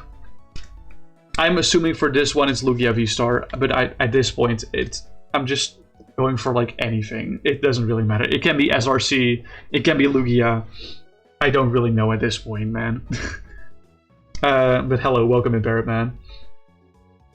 Let's say the theoretical matchup at this point is Lugia. So they haven't V-starred yet, unless they have their Stealthy Hood. Actually, Stealthy Hood doesn't work for that. They haven't V-starred yet because they have Path to the Peak in play. But we're at turn 2 now, so that's 2 double turbos, or they have attached 2 double colorless, like at this point. I did play 1 Plumeria. But it's now their turn 3. Yeah, they went first. It's their turn 3. I discarded 1 of their DCEs, but they probably can manually attach 2 of them. So I think at this point, Tatsugiri does go down. Unfortunately. So we go down to 4 prizes. But we push Orbeetle. That's fine. That's completely fine for now. Did my music just stop? Or is it just a quieter song now? Let me just check. No, my music did not stop. Okay, cool. It's just a quieter song. Epic. Okay. We push Orbeetle. Did I draw a card for turn? Yes. This was not in my hand last turn. Let's attach that reversal energy to Orbeetle, and then I'll explain what we'll do at the end of the turn with that. For now, I don't really want to revenge Magnezone, so N is not really a good play here. Teammates is really good here, actually. It's actually technically made for this situation. So Teammates is a card that I can only play if one of my Pokemon got knocked out during my opponent's last turn, which was the case. And we get to search our deck for up to 2 cards and put them into our hand. That's really nice. There is a Lusamine in my hand, right? There is a Lusamine in my hand, yeah.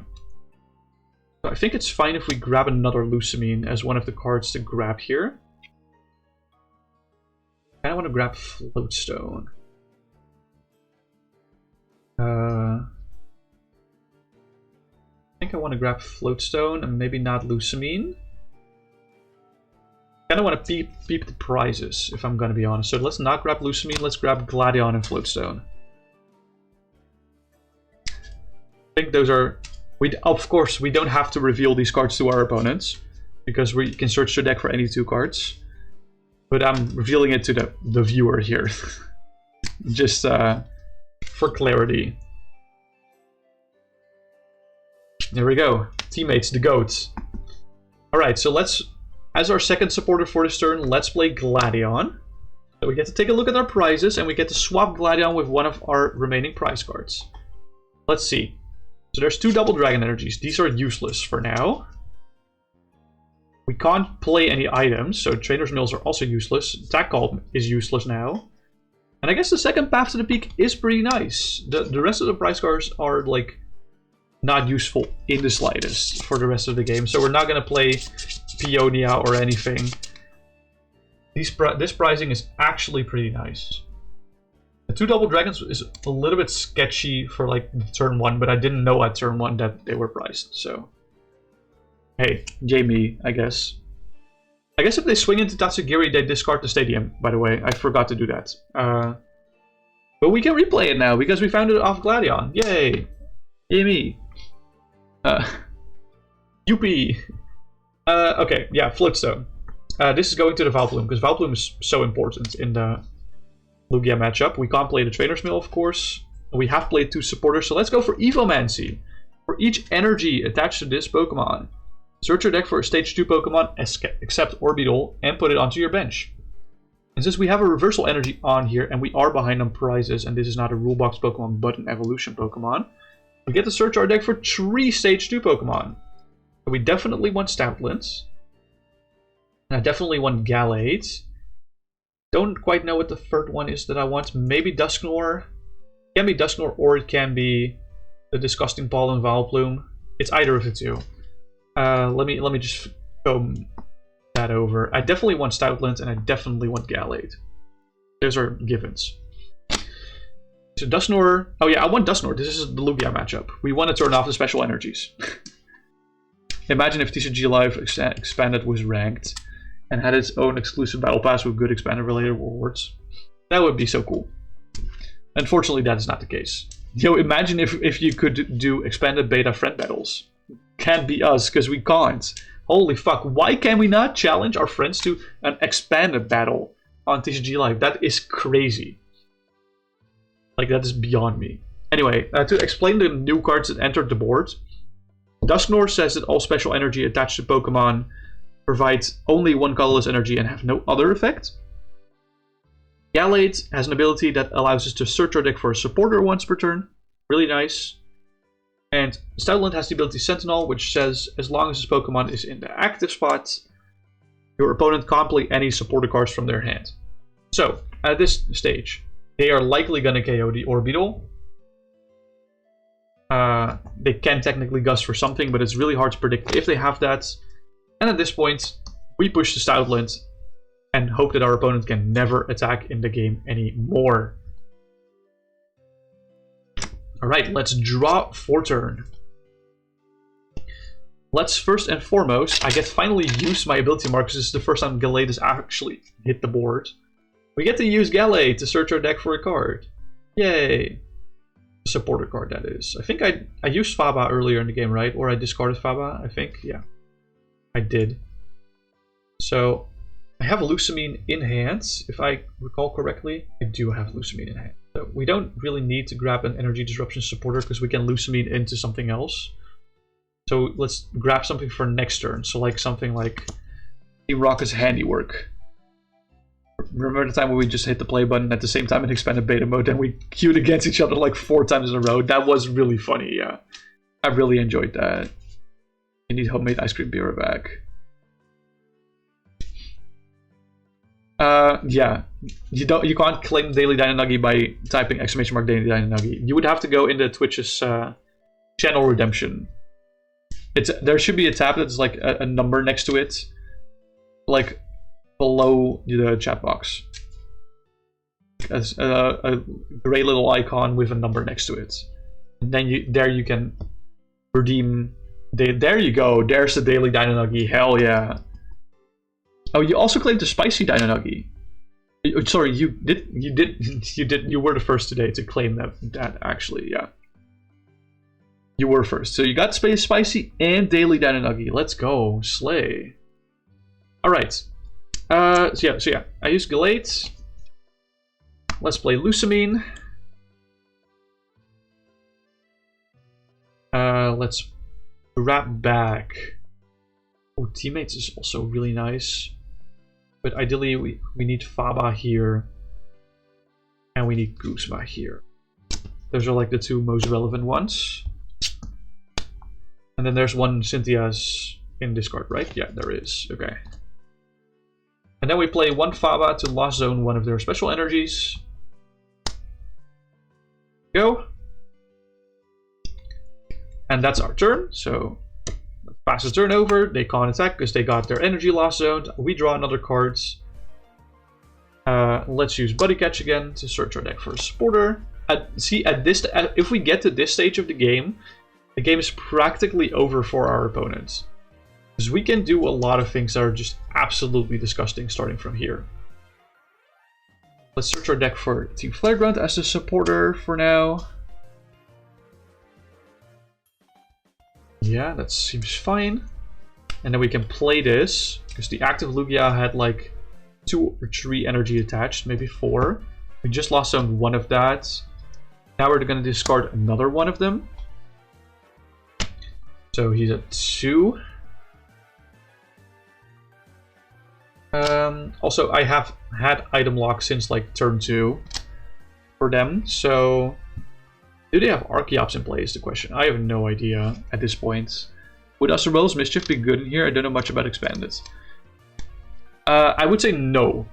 And that's not necessarily because I think it's a solid card in Standard, because a lot of decks use attacking EXs. The thing is, it only works against the attacks of Pokemon EX. And I want to say a lot of the meta share of the game is attacking Pokemon V. V-Star, VMAX. Like, I want to say the 5 best decks. Among the 5 best decks, 3 of them attack with a V-Star or a VMAX Pokemon. And then there's like one that has attacking EXs, that's Iron Thorns EX. And one that's kind of a control deck that doesn't really have any attackers. They sometimes have EXs, sometimes not. Depends on the build they have. So it's, in general, more productive and expanded to tech for V Pokemon rather than for EX Pokemon. So I don't think Asurael's Mischief is any good in expanded at this point, unfortunately. Unless the meta shifts drastically and Regidrago V-Star, Lugia V-Star, and Shadow Rider Calyrex VMAX are not top of the meta anymore, then I would reconsider if Asurael's Mischief is good. But at this point, it's not. It just doesn't make sense for the rest of the meta game. Like, if you know your opponent's playing Iron Thorns EX, then yes, it's a good card. But if your opponent's playing like literally any other deck, then it's just complete garbage. Which is unfortunate, but it is what it is. It's a sad reality. Anyway, what we can do is, we just Team Flare Grunted, but we can also gust up something with Guzma, switching our opponent's active and our active, and then I can retreat with the Float Zone attached to Vileplume, because the Float Zone is a tool that gives the Pokemon it's attached to no retreat cost. Really nice. So our opponent still can't play supporters, and I just gusted something else to the front. We did play our second supporter already, right? Yeah, that Team Flare Grunts and then Guzma. I'll just move the unplayable cards to the back of my hands real quick, because I can't play these Pokemon, and both players are item locked thanks to Vileplume, so Trainer's Mill is also not going to happen.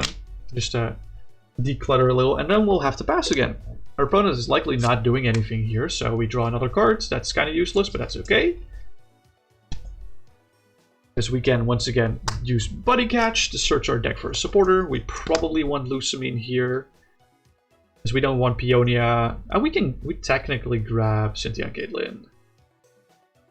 Cynthia Caitlyn is better here, because I do want to draw more cards from deck, actually. Yeah. There we go.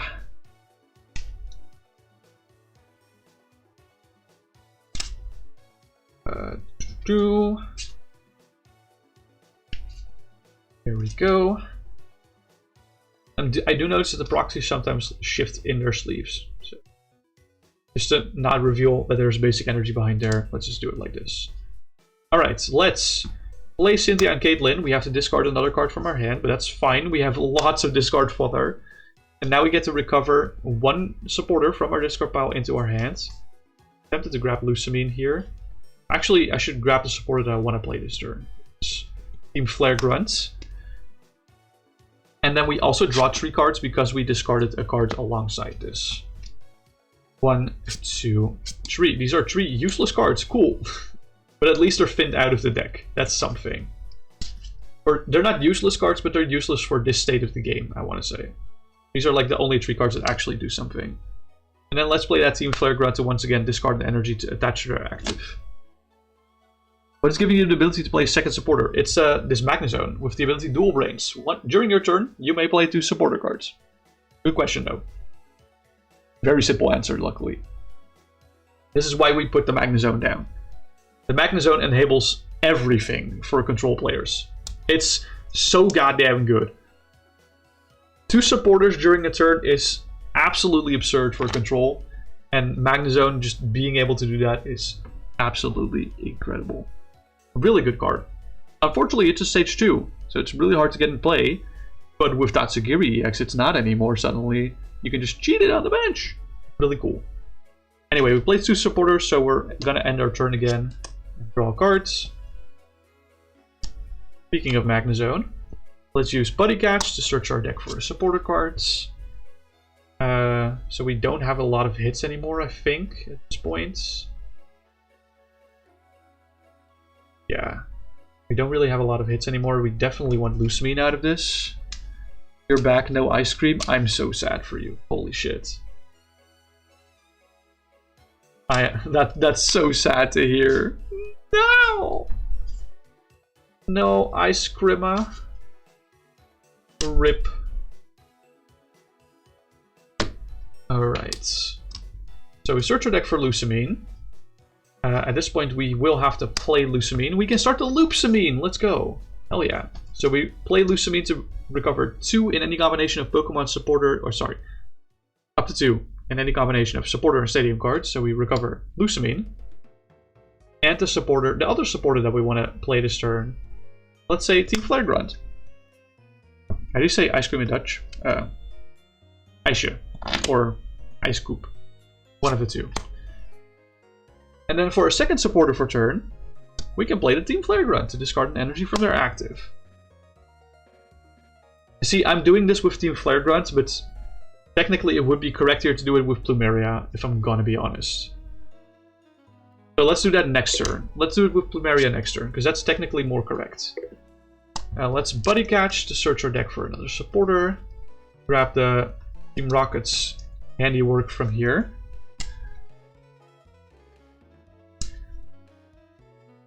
There we go.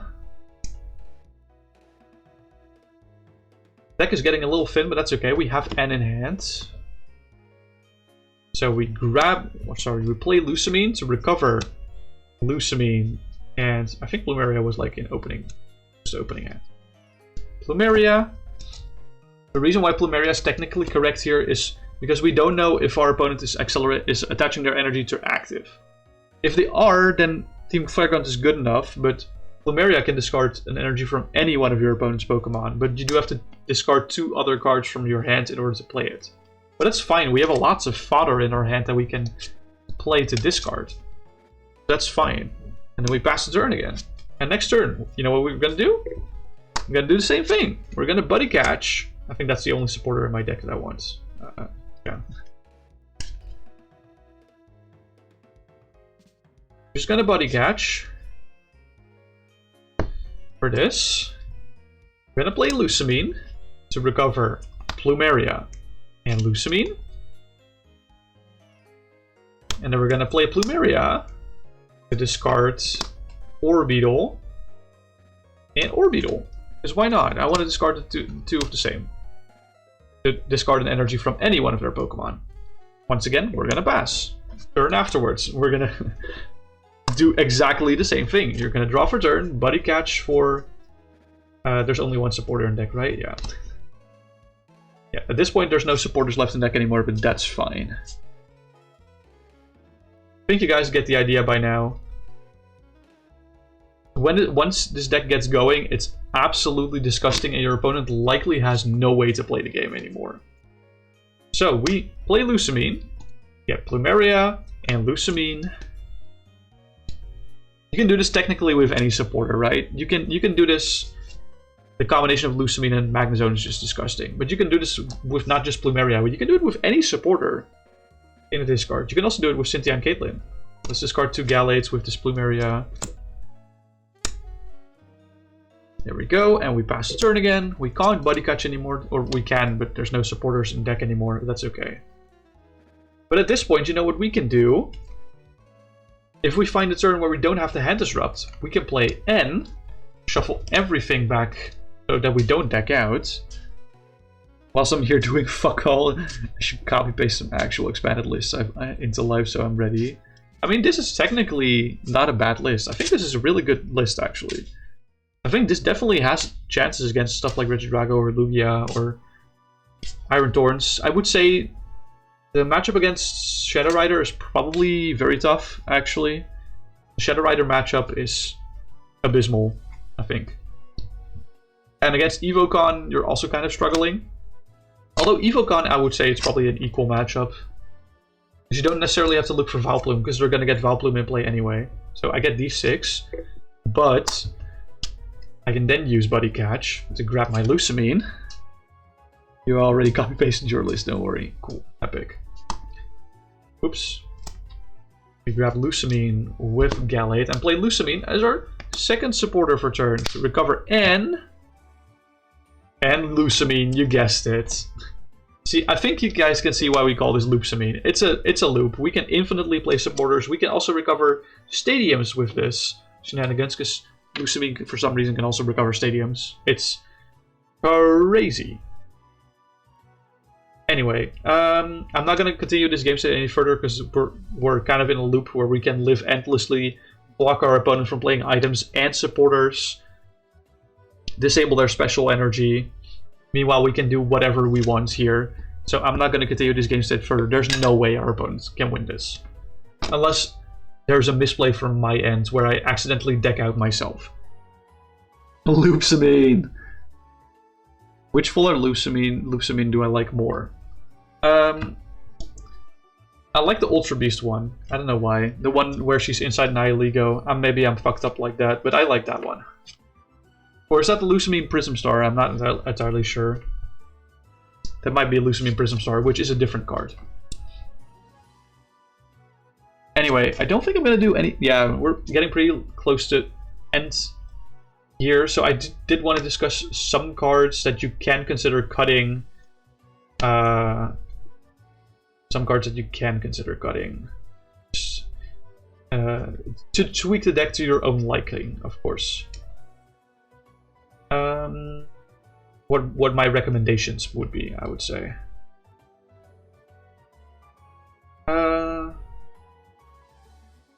Yeah, let me just dig a little further. Oh yeah. And some tech cards, I guess that didn't come up too much. No, Stealthy Hood came up plenty. I don't know why that's good. Yeah, grab the other path. And this is all fine and dandy. Okay, yeah. So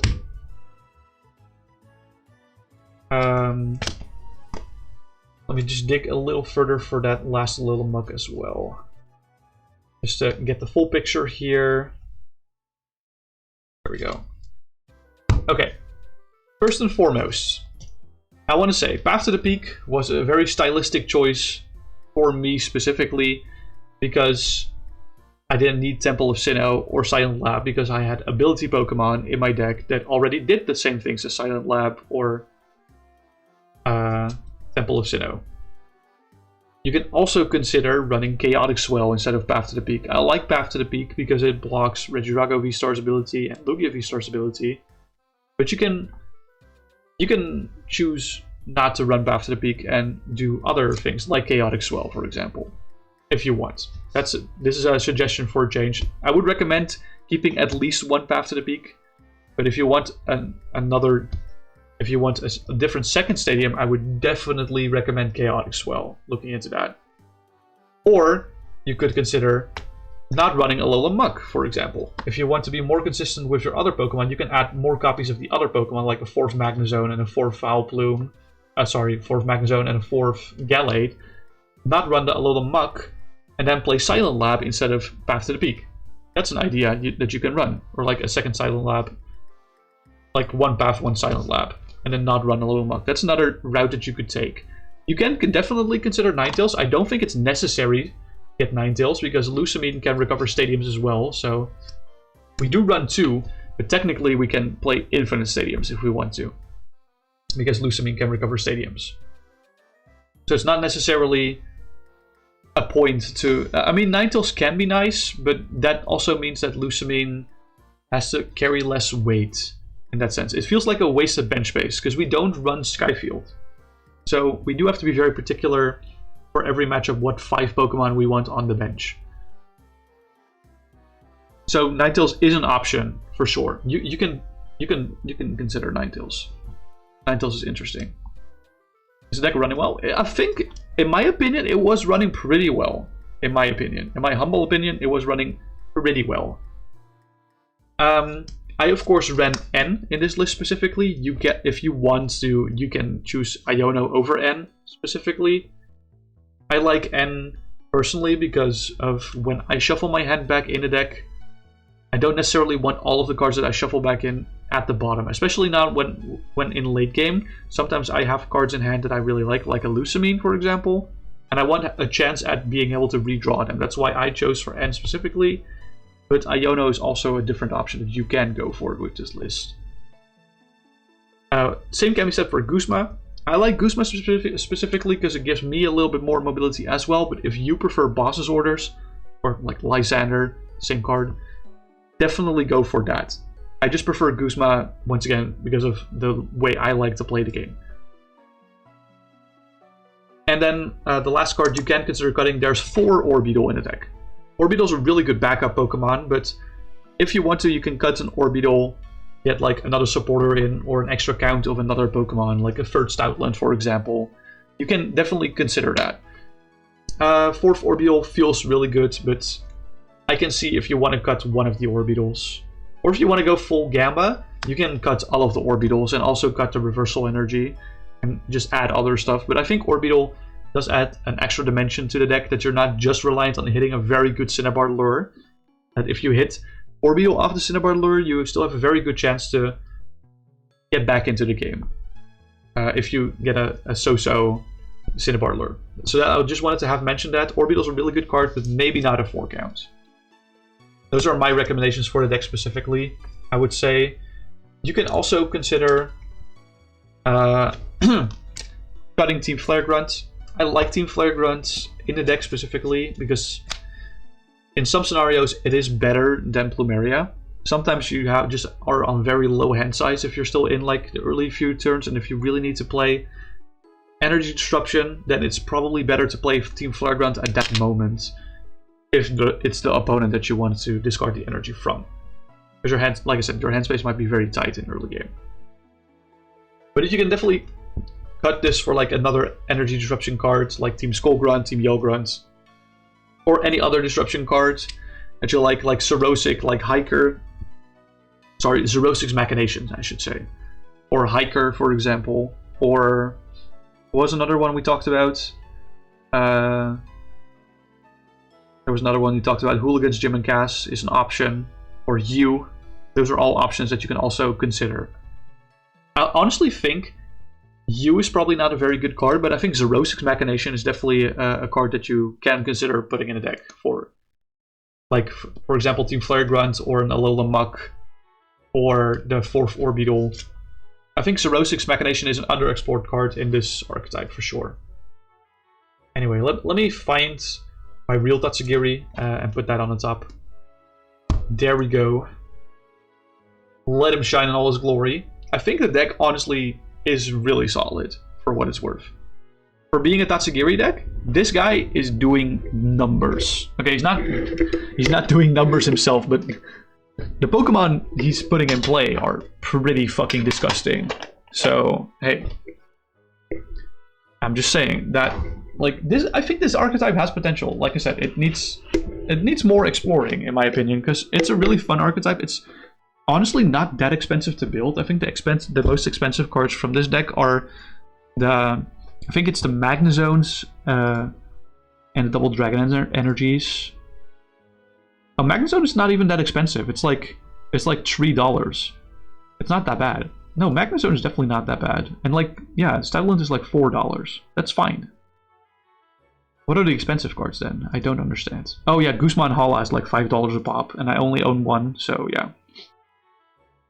Yeah, okay. Well, but it's mostly Double Dragon Energy, because that card is like also like approximately $5 to $10 a pop. But like Galade's not that expensive, Dusknoir isn't. Valplume also isn't that expensive. Tatsugiri EX of all cards is like less than €1, so I think that's completely fine. A Tatsugiri in your hand always seems like a menace, even in standard. Oh yeah. Tatsugiri is, I don't know what it is, but it's such, like I said, I think it's an industry plant, this guy. Because the baby Tatsugiri also sees like regular play in standards, but like he always fails for me. I think it's a fraud. But hey, sometimes it works, sometimes it doesn't. All right, you rather build this on TCG Live. You would rather build this on TCG Live than IRL. That's fair. I do think this deck is like less expensive than stuff like Lugia V-Star or Regidrago V-Star. Or Iron Thorns. If you want to build Iron Thorns optimally, you would have to have at least one copy of Tropical Beach, which is not very cheap. I think Tropical Beach goes for like, what is it, $150 at this point in time? Something like that, maybe like half that. Maybe like around the $80 mark, but that's still expensive. Really expensive. I guess Shadow Rider Calyrex is not that expensive. That deck is... like, I think the most expensive card of that deck is probably like the Wobbuffet from Phantom Forces, but it's between 100 to 5. Yeah, maybe. Like I've recently looked at Tropical Beach prices, and I think I saw one in like somewhat poor condition for 50. So that's crazy. But I don't think Shadow Rider Calyrex is that expensive in real life. And honestly, if I would have to drop all the money to get the rest of the cards from this, I think I would have to spend like 20 euros, something like that. It's not that bad. Definitely not that bad at all. Without, of course, including any shipping costs.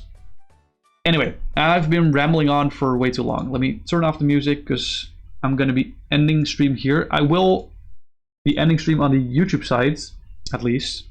On the Twitch side, we're of course going to take a look at if we want to raid someone. So for free,